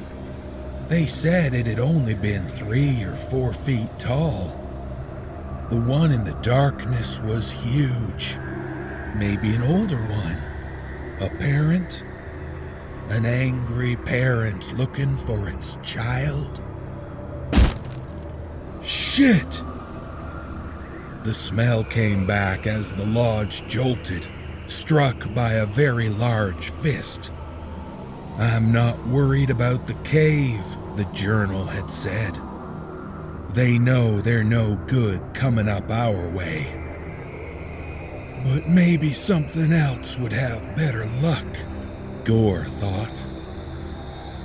Then the brave nodded to it like they understood each other.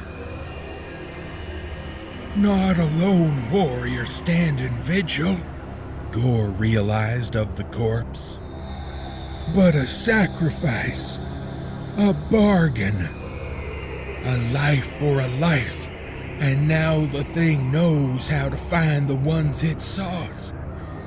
The only language that makes sense to demon beasts, the scent of sin. On the hunt. Revenge. He raised his hatchet defensively toward the door, impotent fear coursing through him. The lodge shook again. Frost fell around Gore like a dusting of snow.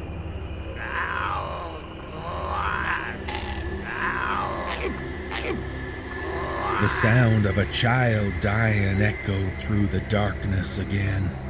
But not a human child this time. A bestial one, pierced through the skull by a lead ball. Then a long, slow moan of mourning that ended in a violent, angry howl. An anger so determined that it overcame 9 armed men, so keen that it destroyed the guardian totems, so final that it cost the people of the village whatever uneasy peace they held with the demons of the north.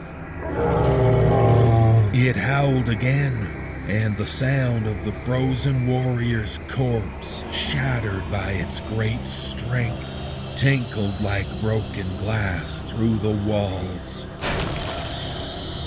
Gore shook. The tent shook. And then the world exploded into a moonlight snowscape as the hide walls were rent apart. Gore screamed.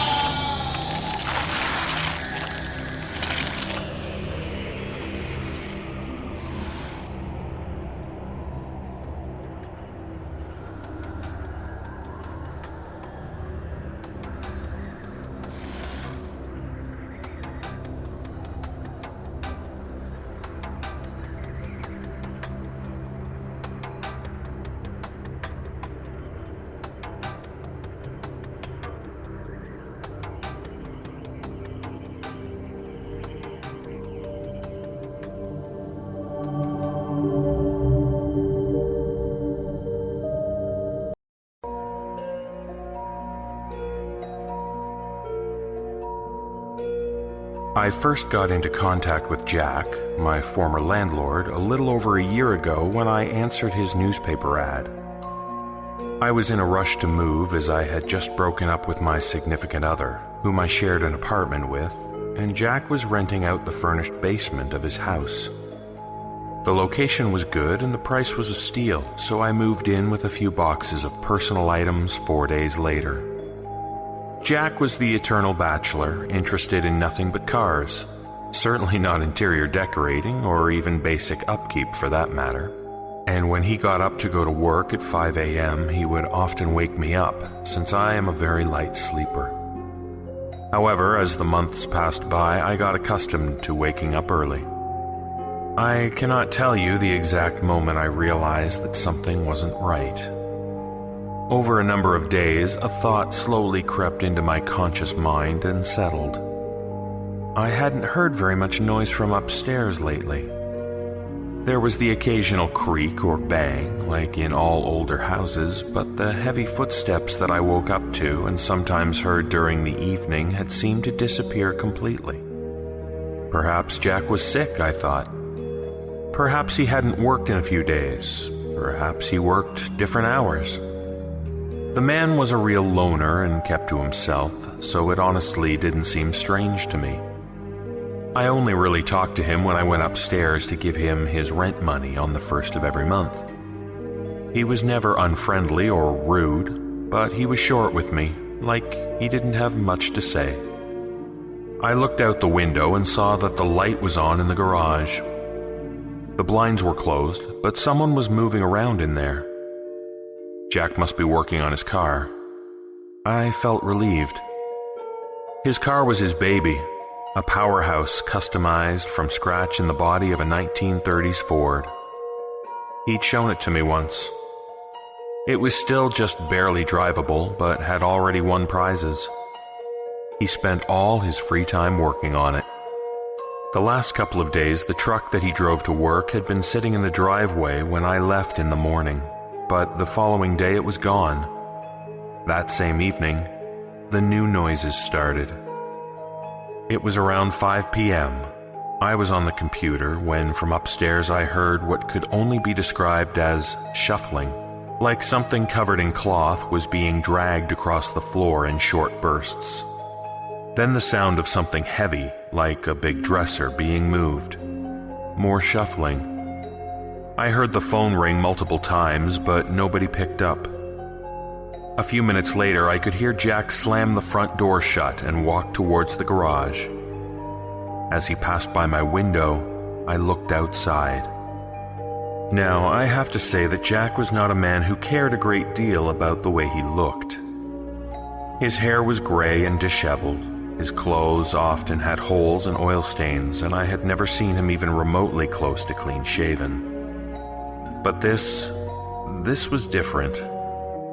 There was something unnerving about his gait, but I couldn't put my finger on what exactly was wrong. His arms hanging at his sides, he was looking up into the sky. I couldn't see his face, but for a moment it looked like his mouth was wide open. Was that his tongue bulging out, swollen and black? No, of course not. It couldn't be. I closed the curtains and locked my door. Never before had Jack frightened me. That night I woke up because of screaming from upstairs. Not frightened screams or calls for help, but angry. A man's voice, loud, shouting in rage. I couldn't make out any words. Was it Jack? I stumbled out of bed and fumbled around in the dark for my clothes. Not really knowing what to expect, I looked around for something to defend myself with and grabbed a knife from the kitchen. With shaking hands, I called the police on my cell, ran upstairs, and beat my fist against the door. There was no answer. The house was dark and silent. Jack's truck was there in the driveway, cold. After a little while, a police patrol drove by, and I talked to the officers briefly in the driveway, but they left after looking around outside and not finding anything out of the ordinary. Useless cops. So useless. I turned around and the house loomed in front of me like only houses in the dark can. I thought I saw movement behind a curtain. After an hour or so, I crawled back into bed. I did not sleep. I just laid there, quiet as a mouse in the dark, with my covers up to my eyeballs, listening for any noise or movement upstairs. There was only silence. Thankfully, I was not scheduled to work the next day. It was late summer and a lovely day, but I was afraid to go outside. I didn't hear Jack all day. However, the phone rang multiple times. Nobody picked up. I spent the day with millions of thoughts running through my head, jumping at every little sound the house produced. Kitchen knife never out of reach. Had there been a knock on my door that day, I probably would have suffered a fatal heart attack. Nightfall brought a sense of despair. I didn't see anyone walking by my window that evening, but through my curtains I saw the lights come on in the garage. I started to wonder whether I was losing my mind. Sleep came late, and when it did, it was filled with terrible dreams. It was one of those long nightmares that you never really seem to be able to get out of. In my dream, Jack was standing by my bed, looking down at me. I remember his face, foreign, cold, filling me with a deep feeling of dread. And then, something had roused me from my sleep. I looked up, and that lingering feeling of dread escalated into paralyzing fear, violently wedging an icy spear into my spine. Because for a few terrifying seconds, Jack was right there, mouth open so impossibly wide, like a ghostly image burned into my retinas from looking into bright light. I screamed, and the vision faded away. Just then, as if something upstairs had heard me scream, a response came in the form of a heavy thump. Something rolled across the floor. Looking back, I think that was the turning point for me. Everything about this was so wrong, and I couldn't continue letting this happen, whatever it was. I needed not to be scared anymore. This needed to end. When dawn finally came after what seemed like an eternity, I looked outside and felt my heart skip a beat when I saw something moving around in the lit garage. This was it. It had to happen now. I needed to know the truth. I grabbed my trusty kitchen knife and climbed out my bedroom window, which was not visible from the garage. Crouching, I sneaked around to the front door and held my breath as I turned the smudged brass knob. It wouldn't budge. The door was locked. Is it possible to be both relieved and disappointed at once? My sweaty hand tightened around the handle of the knife as I went around the side of the house. Adrenaline was coursing through my veins, eyes in the back of my head like a startled deer. Please don't let him see me. Please don't let him see me. The kitchen window was open. It was open. I still remember every terrible detail so clearly. After picking together the last bits of courage I could muster, I stood up and looked inside. The fluorescent light over the sink was on. I could see that the refrigerator door was slightly ajar. Then, the smell. That awful, disgusting stench wafting out through that window slit. And there on the floor, next to the broken dishes, God help me. I did not go back inside. I didn't stay. I drove away and called the police from my car. I did not want to gamble on that thing, whatever it was, staying put in the garage until the police arrived. I drove until I was too tired to drive any further. Then I pulled in on a side road and slept. I never went back to the house. A few days later, I found the article in the local newspaper. It stated that a 58-year-old man had been found dead in his home on 12th and Dunsmuir. Cause of death was unknown. An autopsy was going to be performed. Foul play had been ruled out, however. The coroner estimated that the man had been dead for about 3 weeks before he was found by his tenant. It also spoke of some unusual findings around the property, especially in the unattached garage, but I did not read any further. The worst part is, sometimes when I wake up, I can still see Jack standing beside my bed, draped like a blanket over something far more dark and sinister.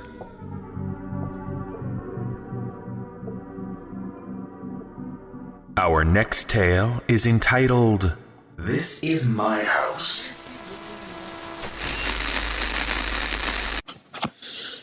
I live in Northern California in a small townhouse with my girlfriend.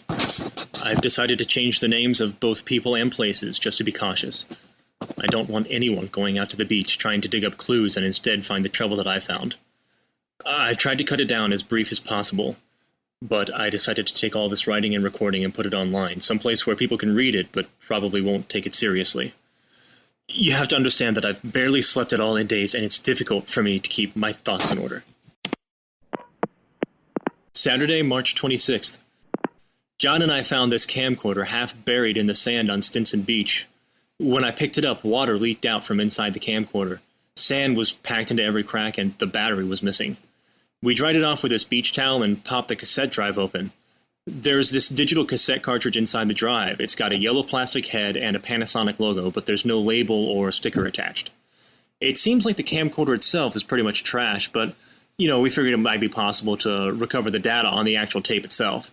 I've got this older digital camcorder at home that uses the same type of tape, so I took that and the camcorder inside with me when John dropped me off at home this evening. Thursday, March 31st. John came over again and saw the tape on my desk. I told him I had forgotten about it and hadn't even tried to play back the tape yet. We popped it into the camcorder and hooked it up to my PC's FireWire port.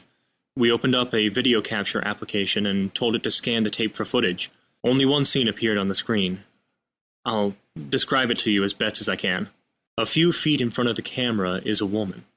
Her back is to the camera, and she's walking down a narrow dirt path, possibly a game trail. Tall, dry grass and small bushes line either side of the path. From the lighting, I'd say it's probably sometime in the early morning or evening. The sky is cloudless and tinged with a soft orange color. The only sound is seagulls crying, the soft sound of ocean waves breaking against the shore in the distance, and the shuffle of footsteps. The woman is wearing what used to be a one-piece swimsuit. The top half has been ripped or cut apart and now hangs down off of her hips, and she is naked from the waist up. Dozens of ugly red welts and cuts cross her back. It looks like she's been whipped or badly beaten with a stick. A length of thin rope, more like twine, has been used to bind her hands behind her back. The twine is wound so tightly against her wrists that you can see that her hands have started to turn blue from lack of circulation.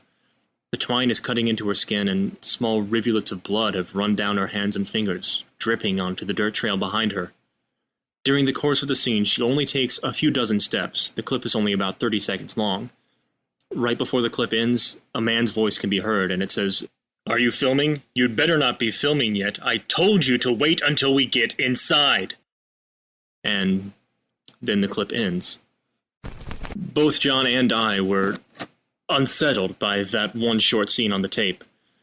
It seems pretty authentic, like someone's home video gone horribly wrong. I tried to copy the clip to my computer, but every time we play the file back, it's just this mess of scrambled green lines with no audio. John took the tape with him when he went home.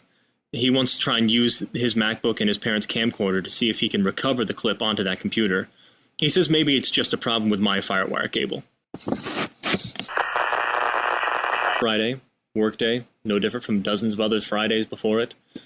I called John to ask about the tape, but he said he hadn't had time to look at it again. He's going to stop by his parents' house after work and borrow their camcorder for the weekend. Sunday, April 3rd. John called me just after 7 this evening. He sounded excited and told me he was able to get the clip to save onto his MacBook. The video plays back, but the sound's still missing. I told him he should upload it online, but he wants more time to try and get the audio working too. Wednesday, April 6th. So I wasn't able to get a hold of John for 2 days. Finally, he called me just as I was getting ready to leave work and head home. His voice sounded odd. There was almost no inflection to his speech. It was flat and emotionless. Anyway, I thought he was calling about the tape, but when I asked, he told me that it wasn't important anymore. He said he had found something and we needed to go back to the beach. It takes almost 2 hours to drive out to Stinson from my house, and I told him there was no way I'd be able to get out there on a weeknight after work. Even if I could go, it would be almost dark by the time we got out there. For some reason, this made him angry. I promised I'd go Saturday with him, but that wasn't good enough. He said he needed to go tonight, that there was something very important. He kept saying he had something to show me. I asked what, but he said I had to see it for myself. Finally, he just called me a stubborn asshole and hung up. Thursday, April 7th. John won't answer my calls. His voicemail says it's full, and it won't take any more messages. Friday, April 8th. When I got up to take a shower in the morning, there was a small amount of wet sand spread out on the bottom of the tub. I thought that maybe Sarah had only just now gotten to rinsing her bathing suit out from the beach a couple weeks ago, but I didn't see her suit hanging up to dry anywhere in the bathroom. It was mildly puzzling, but I forgot about it as soon as I left for work. Later at work, my phone chimed that I had a voicemail. I hadn't noticed the phone ringing, but that's not really unusual. I don't have the best reception inside the office. It's really not the first time that's happened. The message was from John. He sounded calm again, no hint of his previous anger. I'm going back to Stinson again tomorrow morning. Meet me there. There's something I want to show you. I finished my workday and went home. I decided to tell Sarah about the tape and how it's making John act strange, but when I got home, she still hadn't gotten back from work. I made myself dinner and watched some TV, and there was still no sign of her. I called her work, and they told me she left when her shift ended, right at 4 o'clock. I called her mom in L.A. to ask if she's heard any word from Sarah, but she hasn't, and she seems as worried as I am. Saturday, April 9th. I fell asleep on the couch watching TV. Sarah was still gone when I woke up. There's no way I can go meet John with Sarah missing. I went online and tried to find any reports of traffic accidents on Friday evening, but there's nothing. Finally, I called the sheriff's department. They told me that I can file a missing person report. There's no waiting period to do so. I gave them all the details, and they promised to call me back as soon as they heard something. Sarah's mom called me again in the evening. She's really upset that no one can find any trace of her daughter. Sunday, April 10th. I had the most vivid nightmare this morning. In the dream, I'm sleeping in my bed, spooned up against Sarah. I wake up, and I'm freezing cold. The bed is totally soaked with nearly frozen water, and it reeks of salt and seaweed. Everything's wet. The mattress, the pillows and blankets, everything. My arms are wrapped around Sarah, and her body is just as cold as the water. I prop myself up and turn on the lamp next to the bed. Sarah is asleep on her side with her back to me, and I see that her arms have been bound together with twine. The knot's so tight that it's turned her hands blue, and there's blood seeping from the cuts in her wrists. Slowly, she rolls from her side onto her back, and I can see her face. It's her, but she looks She looks deformed. Her face is too broad, and her nose looks flattened and smashed, like she's pressed up against a pane of glass. Her eyes are bright and shiny, and her mouth is locked into this terribly wide grin with far too many teeth inside her mouth. She tells me that there's something she needs to show me. I woke up in an empty bed, bathed in sweat and tangled in the bed covers. I swear I can still smell the ocean. Eventually, I left the house to get food.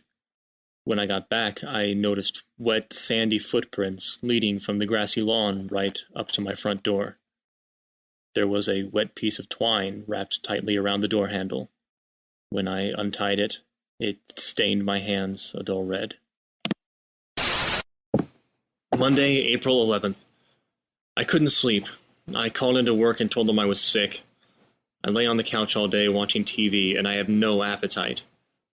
At some point, I must have dozed off on the couch with the TV on. I woke up, and the TV was blaring noise. A local news report was on, and the reporter was yelling, almost screaming. It was a story about hundreds of dead bodies washing up on the beach last night, all of them with their hands bound behind their backs. He looked directly into the camera, almost like he was looking right at me, and said, "You need to get down to the beach. There's something I need to show you." Then the TV turned off. My apartment is freezing, and I can smell salt water. Tuesday, April 12th. Another night of fitful sleeping, but at least no more dreams.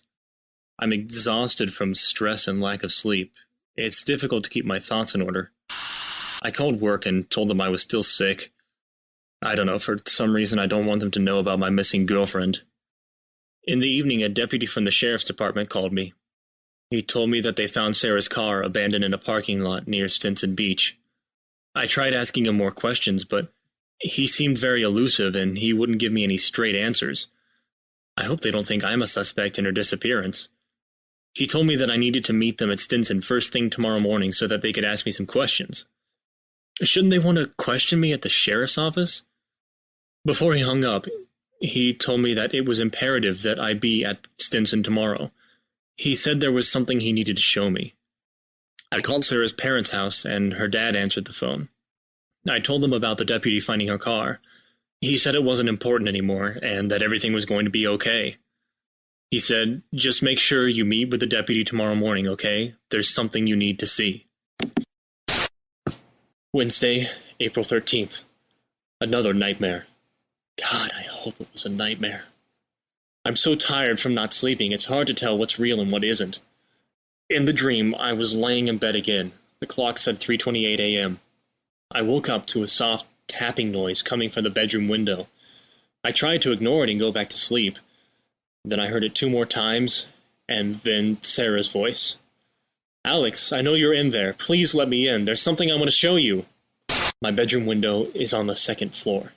I ran downstairs, my gaze locked onto the floor, afraid of what I might see outside the window, even though the blinds were closed. I fled into the small guest bedroom on the 1st floor and locked the door behind me. I didn't sleep the rest of the night. The house is filled with the smell of seawater again, stronger than before. Thursday, April 14th. I'm terrified and nearly mad with the need for sleep. I don't know what to do or who to ask for help. I know that I can't stay locked in this room all day. I'm afraid I won't make it back home ever again, but I have to go down to Stinson to talk with the sheriff. He's already called twice asking me where I am, and if he shouldn't just send somebody to pick me up and drive me down there. Hopefully, everything will work out okay, and I'll be back home later this evening. Monday, April 18th. I feel a little silly for sounding so paranoid earlier. I finally found John and Sarah. Everything is going to be fine now. There wasn't any reason to be worried in the first place. Although it did take me a while to find their bodies, I had to wait until night when the tide was at its lowest point. This will probably be my last post. It's hard to type because my hands are so numb. The twine is so tight, you lose all feeling in your fingers. If you're ever in Marin County, California, come down to Stinson Beach. There's something you need to see.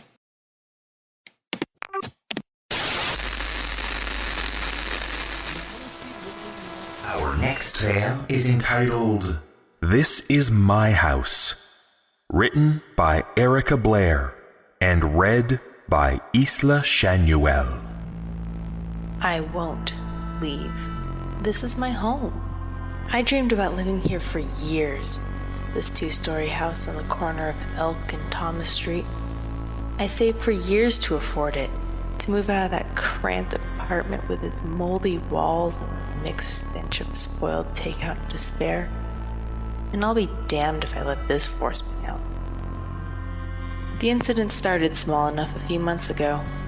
Slammed door in the middle of the night, the television turning on when I wasn't in the room, items moving from their place on the coffee table or bookshelf. I tried not to let it bother me. I would carefully put those misplaced possessions back where they belong and ignore the sounds. I tried to avoid whatever caused the disturbances, but she was slender, dark hair and eyes, mid-20s as near as I could figure. She appeared all over the house, in the kitchen, the bathroom, the hallway. I could tell she could see me as well, and most times she would stand and stare at me, her eyes wide with fright and confusion, until I turned and walked away. Only once in a while would she flee or chase me. I thought, at first, that I might be able to handle her. After all, this was my dream house. I wasn't about to let her stop me from living here. But it just got worse and worse. I could hear her all the time. Talking, laughing, screaming, crying. Doors opened and closed all day. Water would run in the kitchen or bathrooms when I was in another room. One day, I went into my living room and all the furniture was rearranged.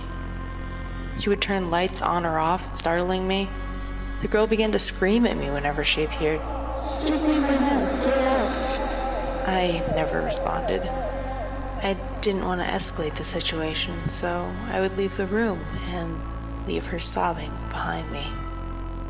Now I don't know what to do. I'm not sure if I can live with this thing living in my house.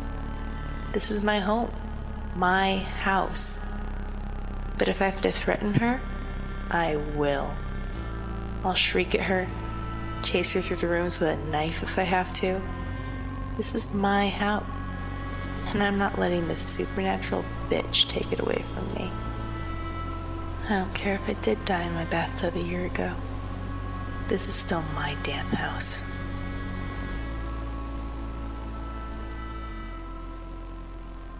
Our final tale is entitled, There's Something Wrong, written by Joshua Giles and read by Wade Thorson.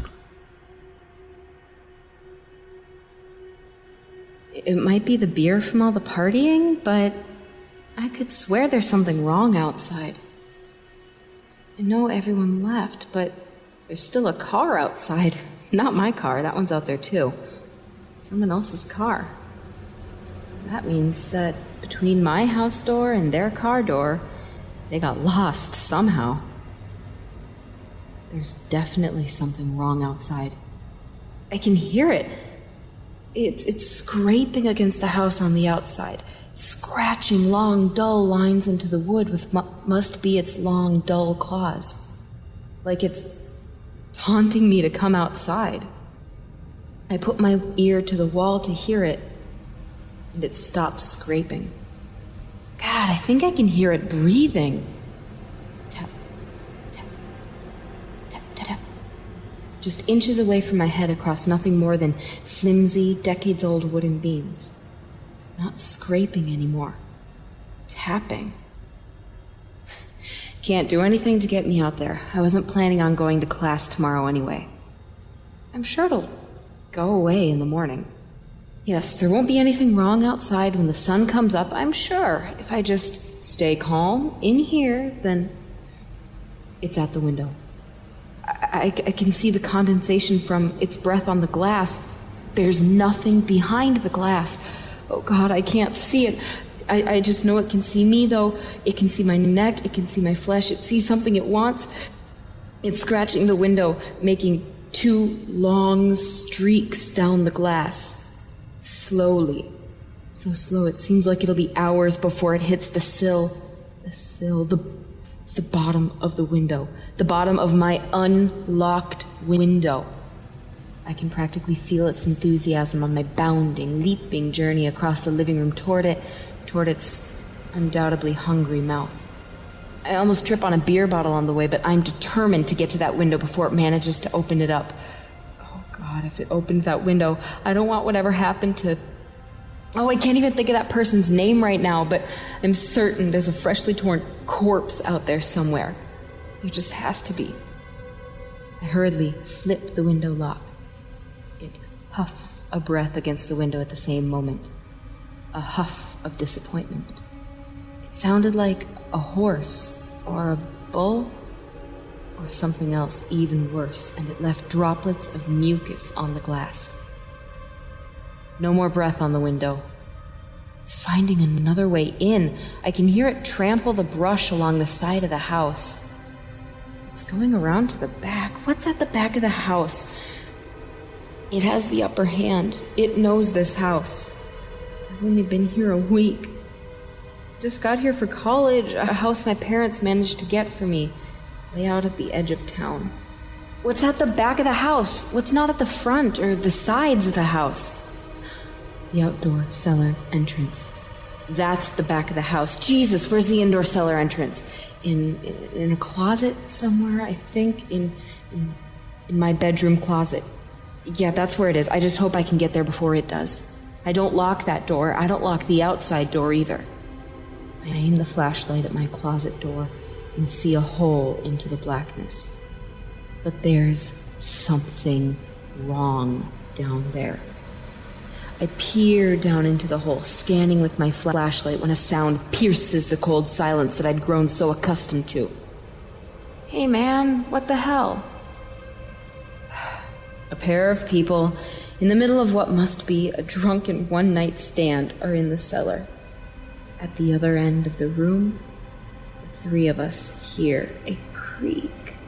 Moonlight pours into the space as the outside door squeaks its way open.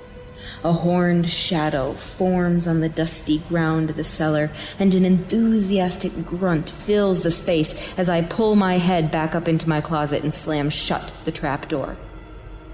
The young fornicators inside are shouting. They're confused. They don't know what's wrong, but now they're shouting in pain. That sound is so terrible. The sound of bones cracking and flesh tearing. The sound of people dying. I can't handle this. I pile as much as I can on top of the door before rushing back into the living room. I sit on the couch, huddled in fear, watching the windows. I want to turn on the light, but I don't even bother trying. I know that there's something wrong with the power now. This thing has cut the power line. It has to have cut the power line. A dull thud reports from one of the windows. My gaze snaps to it, and I see a hand reaching up from below, smearing blood on the glass. I rush to it and peek outside the window, but this hand doesn't have a body. All it has is a few inches of an arm and a few more inches of bone at the end of that. Suddenly the hand retracts into the darkness, pulled away by the monster. Thud, a new hand. This time a female hand, and this time only with one finger. An index finger pointing up toward the roof. Thud, thud, thud. It's on the roof. I come down the chimney. I push all the strength the beer can give me into the couch. It tears jagged lines into the floor along its path to cover the fireplace. But before anything gets into the room, I block the hole. I hear another huff, followed by a sist. Like the sound of pouring water behind the couch in the fireplace. Then I see the dark outline spreading out on the floor in front of the seat. It oozes around the empty bottles and cups scattered on the floor. It mingles with the various liquors spilled over the course of the night. I can barely see in the dark, but I know what it is. I shine my flashlight to confirm my suspicion, just as the chunks start to flow out. First, just a piece of meat, then an eye, some fingers, slowly spreading out on the living room floor. The heavier pieces dislodge cups from their position and start a cascade of deathly stinking sludge through the room. I can't take this. I'm done. The bathroom door pushes open easily, and I grab whatever bottles I can find behind the mirror. 2 or 3 I manage to open easily, and I pour their contents into my hand, just as I hear it. The sound of the window. There's something wrong. Back in the living room, feet just at the edge of the disgusting layer covering the ground. I see the window open. The locks snap, apparently without effort. A huff. Footsteps across the wooden porch outside. The doorknob rattles, cracks, and the door swings inward. A huff. It's just been playing with me. More footsteps across the other side of the porch, the other window. The locks snap. The window pounds the wood at the top of its run. A huff. The filth on the floor is knocked out of the way by its feet. A huff. It's just been playing with me.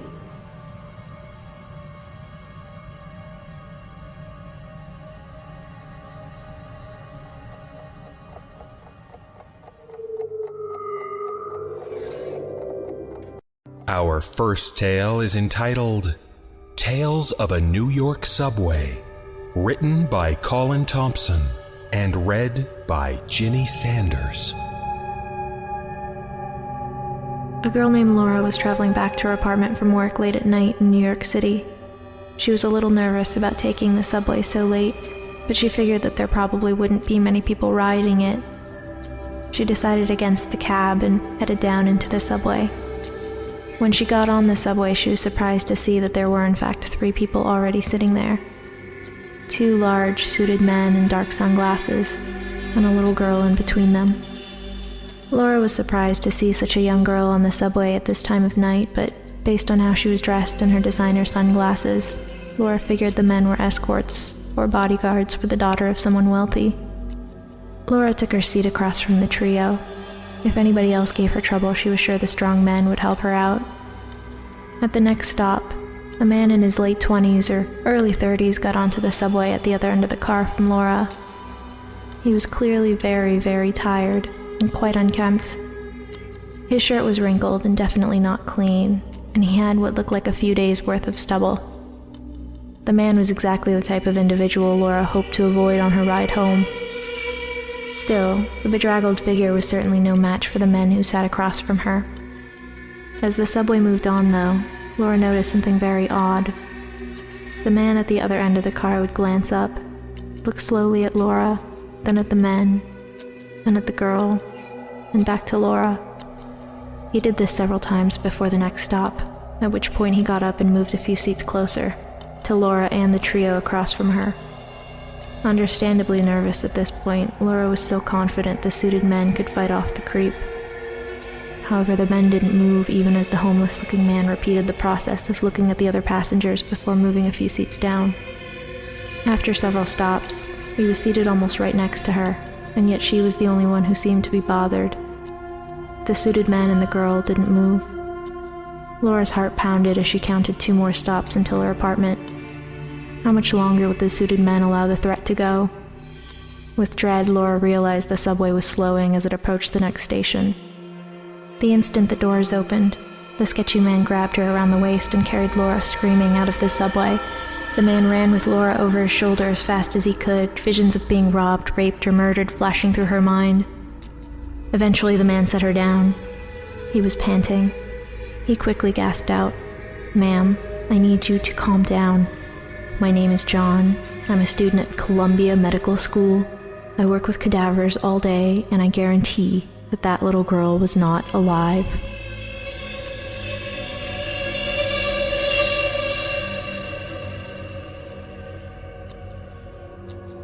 Our next tale is entitled A Game of Flashlight Tag, written by William Dalfin and read by Drew Cummings. When I was 10, I played a late-night game of flashlight tag with a bunch of neighborhood kids. If you don't know what flashlight tag is, it's the same as tag, but you play it in the dark. The person who's it gets a flashlight, and they have to yell the name of the person they see with it in order to tag them. It was really cloudy that night, and most people had their curtains drawn, so it was the perfect level of darkness for hiding in. The side of the street my house was on was skirted by a broad length of woods. That was basically the boundary for our side of the game. You could run through any yard, even go across the street and run through their yards, but you weren't allowed to hide in the woods because it was too difficult to find anyone in there, and it was very easy to trip over tree limbs or end up with poison oak. Of course, this rule was frequently and flagrantly ignored when people got too close to being caught. They'd duck off into the bushes for a few seconds or run behind a group of trees to evade capture. I don't remember who was it at the time, but I was hiding in the backyard 2 houses down from my house.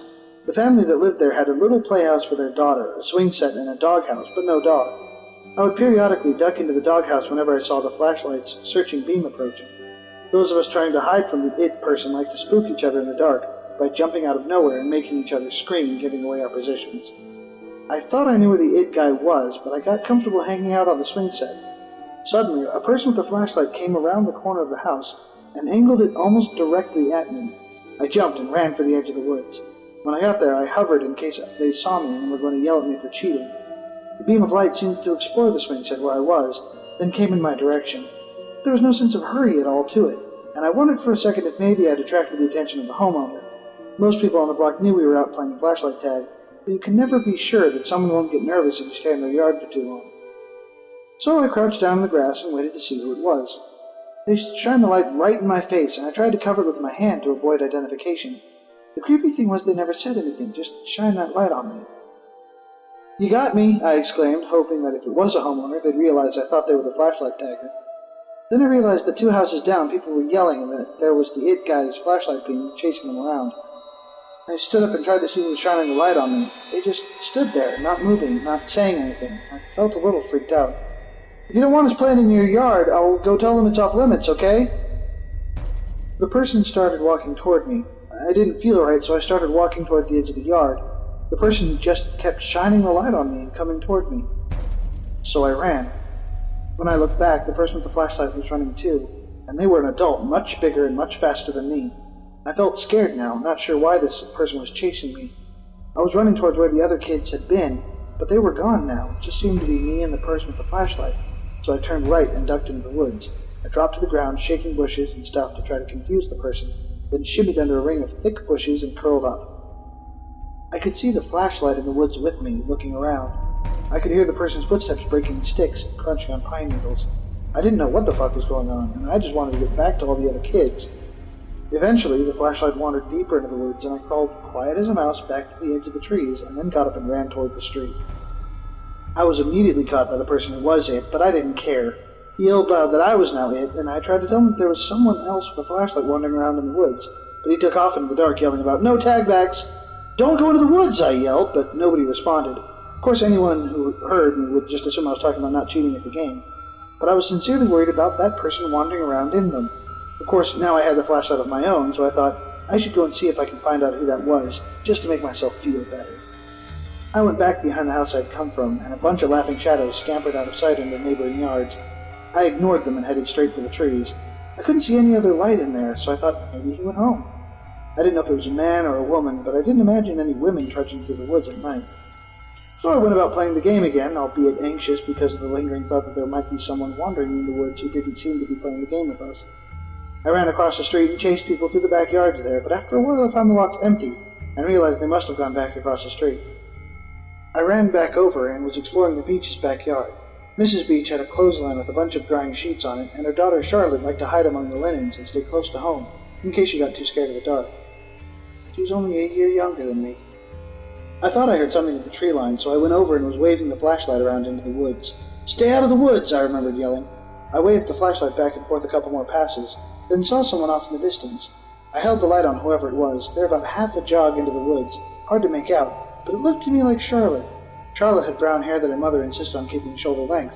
We always dressed dark for flashlight tag, and Charlotte liked to wear this deep purple sweatshirt, so it was usually easy to tell when you found her.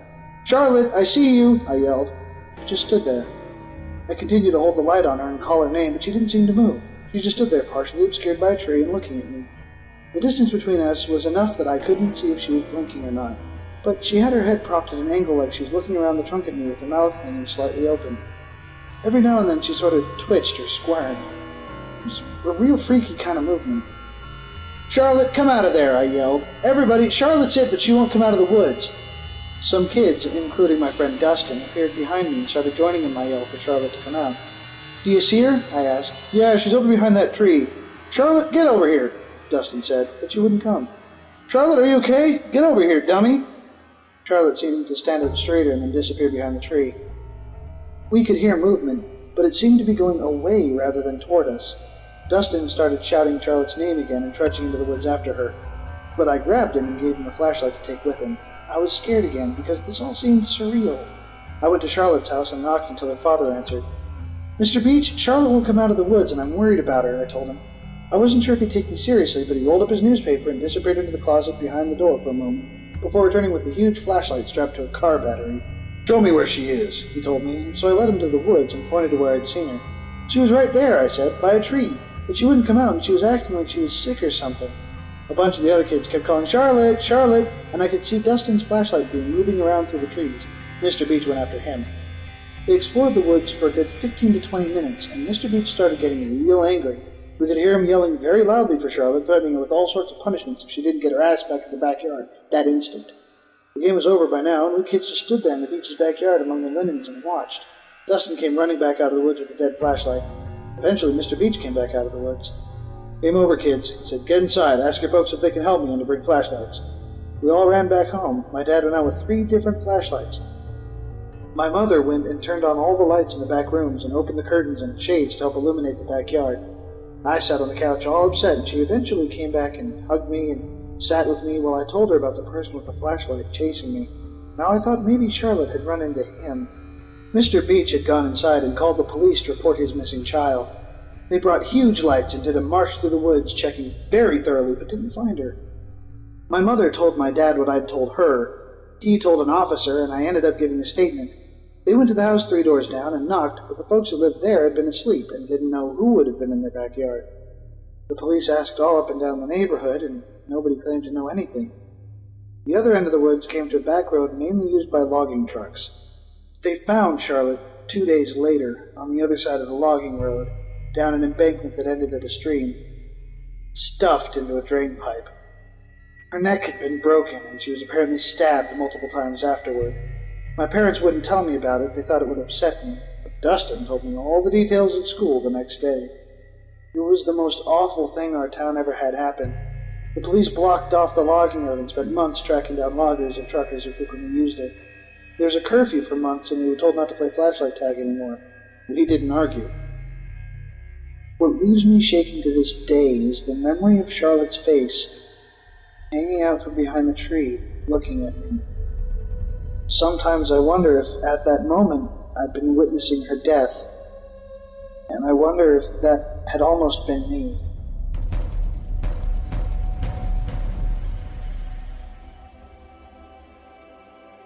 Our next tale is entitled, I Couldn't Resist You, written by Chris Kaufman and read by David Cummings. My heart pounds. Can you hear it? I can.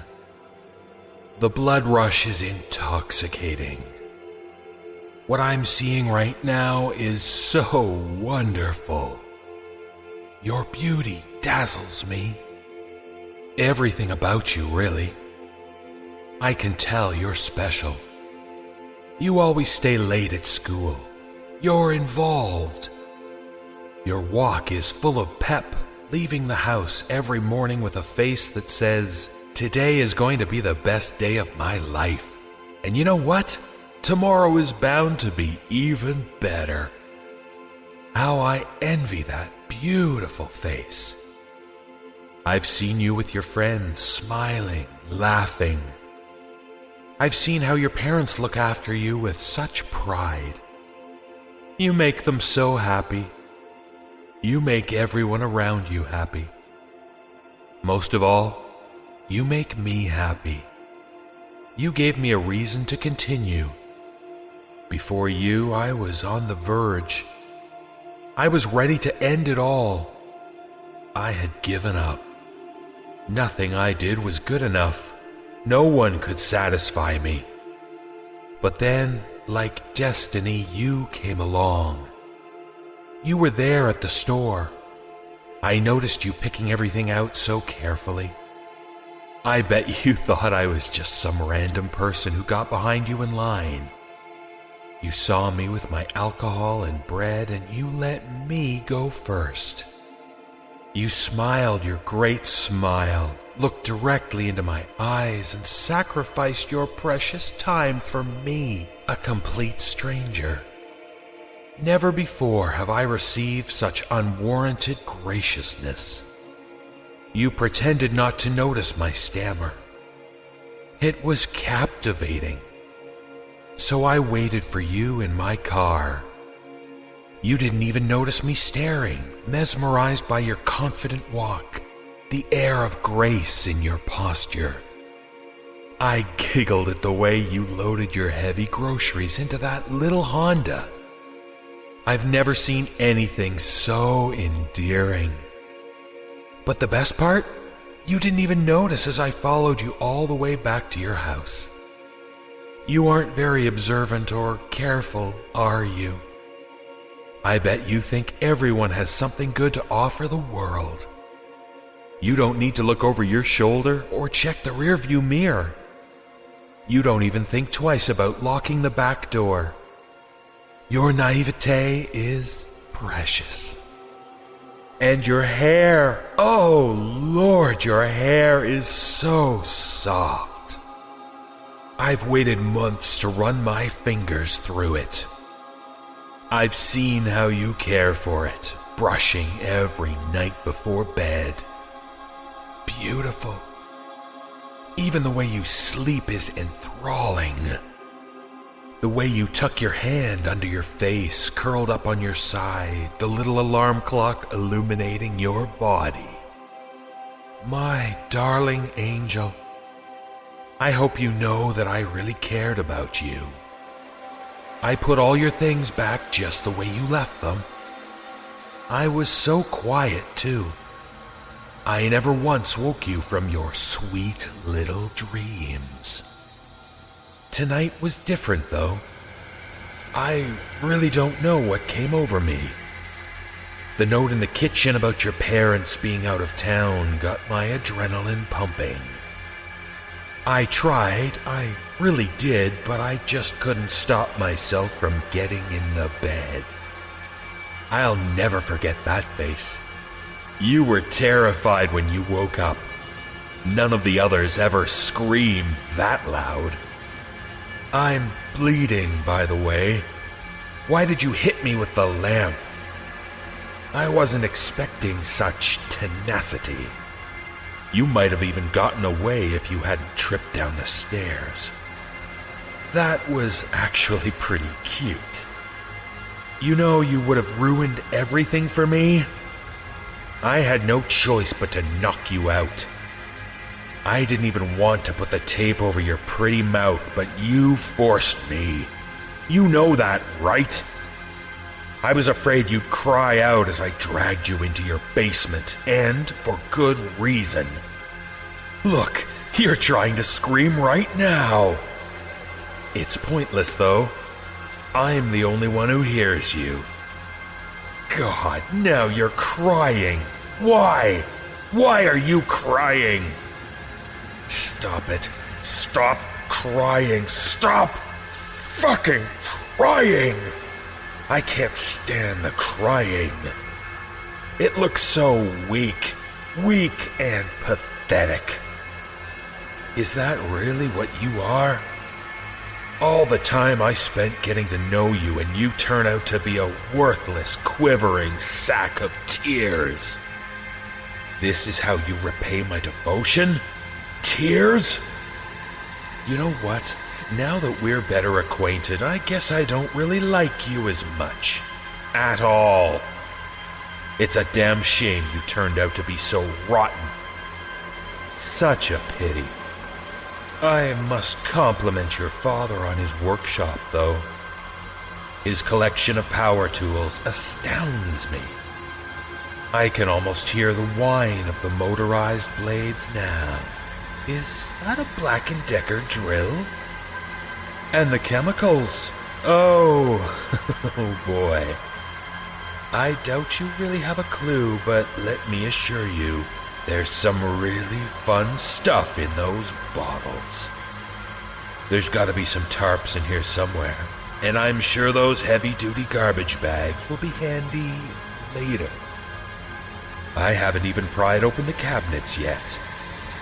To be honest, I really wasn't planning on staying past dawn, but this night took quite an unexpected turn for the better, don't you think? I do. I'm gonna make myself at home for the weekend, if that's all right with... I told you to stop crying.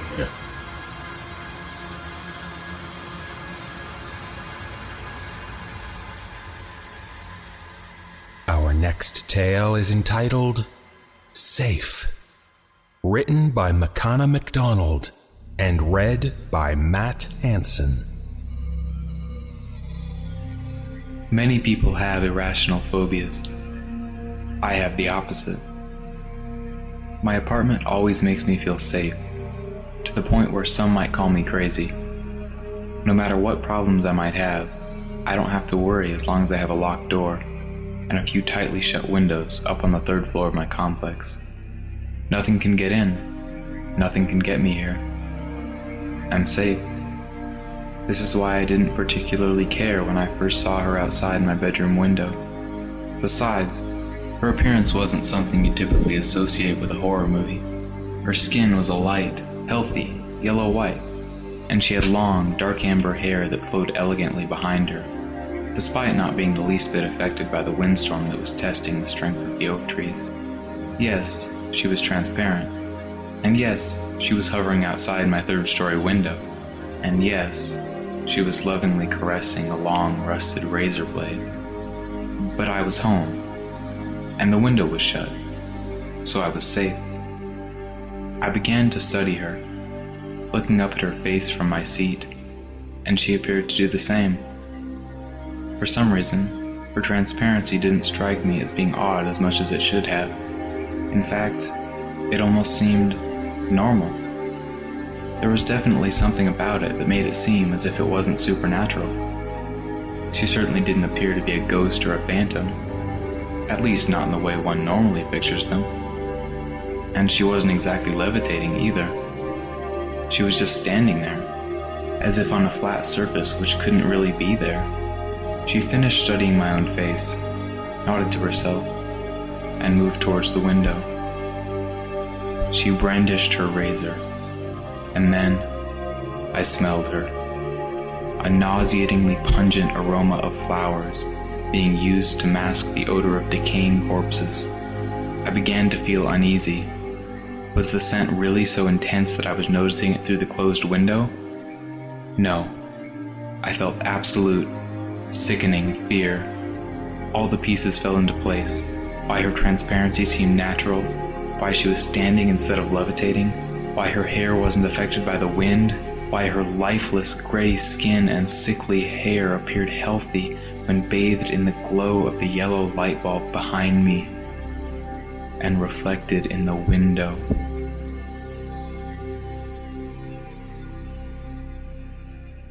Our final tale is entitled The Smell of Gasoline, written and read by Chris Holland. It was 2:32 when the tones woke me up at the station.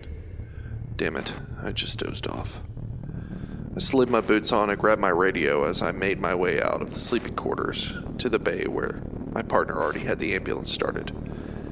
The hot and humid Texas air hit me in the face and fogged up my glasses. We like to keep the sleeping quarters Arctic cold, so that tends to happen. I jumped in the truck and my partner gave it the diesel.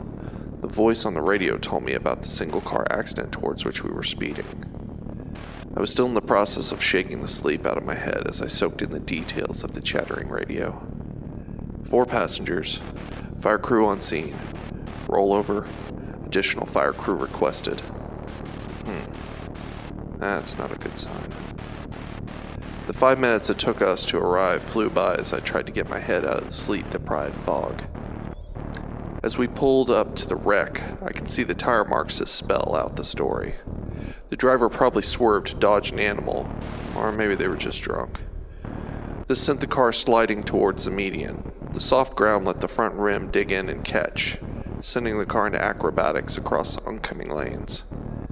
The car lost momentum and came to a rest wheels down on the shoulder of the opposite side of the road. The fire crew was scrambling to put out the flames that were licking up from the engine.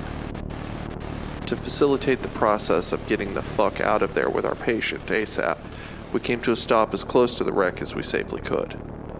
I jumped out and ran over to the back corner of the ambulance to grab our fire jackets, and I see that one of the fire crew already made it to the compartment. He had our fire extinguisher and yelled out to me. Our extinguisher spent, and we're not close enough to a hydrant to pump water, as he turned and raced back towards the growing inferno. The fire crew had already pulled 2 kids out of the back, and my partner ran over to assess their injuries while I went over to the wreck to see about the 2 still trapped in the car. The smell of gasoline soaked the air. That's not a good sign. By the time I got over to the driver's side, the guy that had taken the extinguisher from the truck had seemed to put out the flames in the engine compartment. I heard him call out, "All clear." The driver's side roof had considerable damage. It was caved in a good 12 inches and I had a bit of a hard time seeing the patient as I walked up. Now, as I was kneeling down to get a better view inside, I could see that the kid had a massive skull depression that matched the roof of the car. His head kind of looked like a pumpkin the day after Halloween when the neighborhood kids had gone around smashing them all for kicks while they were all hopped up on the night's sugar cash. This was the kind of injury that we write up in our reports as injury not compatible with life. Just in case, I reach in and feel his neck for a pulse. Yep, the guy's DRT. Dead right there. I glance over when I hear the girl on the passenger side start to moan. I jumped up and grabbed the airway and trauma bags that I'd thrown down beside me in one swift motion as I hustle over to attend to the a lot less dead girl. As I stepped up to the passenger door, she looked up at me. She had curly brown hair and bright blue eyes that I could clearly make out even in the poorly lit roadside conditions. I remember this because it struck me as rather odd how pretty she was in spite of the blood running down the side of her face and the broken glass in her hair. I called out loud and clear to her. "My name is Chris and I'm a paramedic. I'm here to take good care of you. Don't move your head. I promise everything will be okay." She cried out back to me, "My legs hurt, please, my legs." She was talking, so at least I knew she was breathing. I reached down into my trauma bag and grabbed a collar for her neck. As I stretched my arms around her neck with the collar, I asked her to tell me what happened. "There was a deer and my boyfriend almost hit it and, my legs." "Can you move your legs?" "No, I think they're stuck." I turned to one of the fire crew and yelled out to him, "How long before we can extricate this girl?" He yelled back that they had just pulled the jaws of life out of the truck and it would be 5 to 10 minutes. Just then I heard someone else shout, "The engine's burning again, get back!" I stepped back a bit as the white powder shot out at the engine once again. A steady blast was held on the flames until the extinguisher started to sputter out and gave up. Still, there were flames. They kept growing and spreading, faster now without the white blast to beat them back. The flames crept towards the dashboard while the fire crew scrambled to find another red canister. "Where the fuck is the other truck?" I heard one of the fire crew curse out as they were forced to stand by, watching the time run out. The girl began screaming even before the flames made their way through the dashboard. She flailed against her restraints in a futile attempt to free herself from the death trap. She let out another blood-curdling scream as she locked eyes with me. "Save me!" she screamed. I tore off my bunker jacket and tried to cover her with it in a last-ditch attempt. I stepped towards the car and thrust my arms in, just as the flames broke through the dash and began licking at her legs and belly. My time was cut short by the sting of the flames on my forearm, and I instinctively snapped my arms back out of the heat. I had managed to get my fire-retardant jacket over her chest, but her face remained exposed to the flames as they crawled up the fabric of her arms. Her screaming became hoarse and guttural as the fire engulfed her. 6 men stood around the car, helpless to do a thing, as her screams became muffled and faded away below the growling of the fire.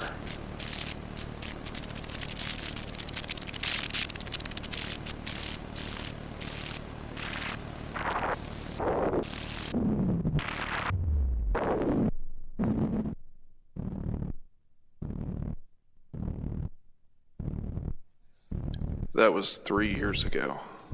Since then, things haven't been good for me. Soon after that, I started experiencing visual disturbances. That's what the psych doctors call it, at least.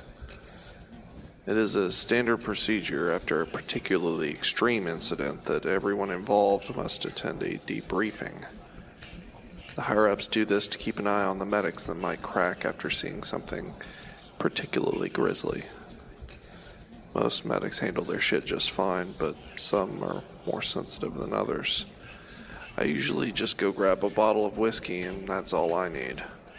But that incident was different.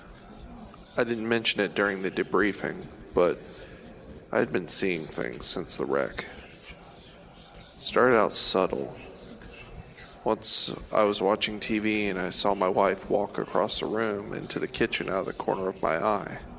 I got up to follow her and pour myself another drink, but when I turned around the corner into the kitchen, I was alone. Another time, I had just arrived home from work when I heard a girl crying upstairs.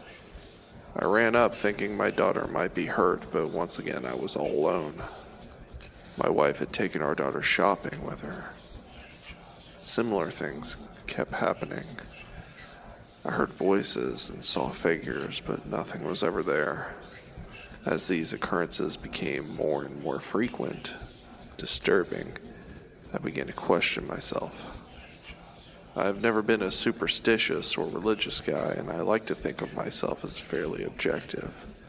I have been an atheist since I was old enough to reason, and I outright reject the existence of the soul or spirits for that matter. But how could these things be happening? I saw only 2 explanations. I was either losing my mind or I was being haunted, but being haunted seemed ridiculous. In my profession, I get to deal with schizos on a fairly regular basis. We are trained how to spot and handle these people. We also have drugs that help with their symptoms. And honestly, I was starting to see some of these schizo symptoms in myself. That probably means they're much worse than I realize. My wife had been begging me to drink less and spend more time with her and our daughter. And I've been holding myself up in my study pretty much any time that I'm at home, attempting to drown out the constant whispers in my ear and hallucinations. In my desperation, I decided to borrow a vial of haloperidol from work.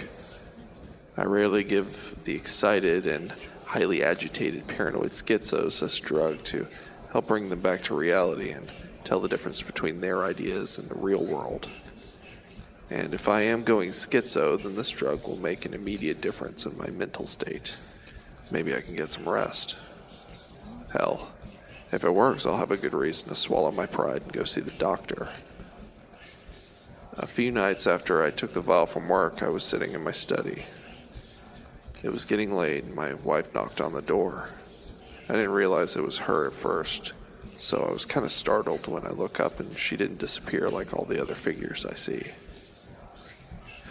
She had a sad look on her face, and she asked if I was going upstairs to bed with her tonight. I told her I just wanted to be alone. At this point, she had gotten used to this response, and so she just turned and silently walked away. I looked at the vial of haloperidol on the desk and thought to myself, no, not tonight. I called out to my wife. She stepped back into the doorway with a confused look on her face. I forced a smile on my face and I said, "Hey babe, I'll be up in about 15 minutes, okay? I love you." She's so beautiful when she smiles. "Okay, I love you too," she responded, then turned and headed upstairs, and I could hear her footsteps all the way up the stairs as she went. Turning back to my desk, I once again trained my focus on the vial. Tonight will be a good night. I dosed myself and chased it with what was left in my glass of whiskey. I leaned back in my chair and waited for the liquid to hit my bloodstream. The minutes ticked by and the whispers melted off into the night, and my mind felt clear. It was as if a plastic bag had been pulled off my face, and I hadn't even known I was suffocating. For the first time in the last year, all I could hear in the background was the gentle blowing of the air conditioning. Well, that settles it. Tomorrow I'm making a doctor's appointment. I smiled to myself, and this time I didn't even have to force it. I took a deep breath through my nostrils and let out a heavy sigh. I picked up a subtle whiff of gasoline in the air. That's not a good sign. I stood up and turned to investigate when I saw it. Standing right there where my wife had been in the doorway of the study was a figure. Its face was charred and disfigured. I was frozen in fear. It had no ears, no nose, no eyelids or lips. It stood before me breathing fast and heavy, and I could smell burnt flesh. It began to scream in a raspy and hoarse, haunting tone. "You just stood there and watched me burn." That was 2 years ago. I don't remember what happened after I saw the girl. I must have blacked out. The next memory I have after that was waking up in the intensive care unit. I'd been badly burned and I was in a coma for 2 weeks. I was told that my wife and daughter had died in the fire as my house burnt. When I was well enough, there was a trial, and I was prosecuted for arson and the murder of my wife and daughter. They found me to be mentally incompetent, and since then I've been moved from one facility to another. Eventually, a fire gets started and they move me to another facility. No matter what therapy or drugs I am subjected to, I keep hearing the voice of that girl whispering in my ear, "You just stood there and watched." Every time I hear that voice, I wish to myself that I had died in my house that night 2 years ago.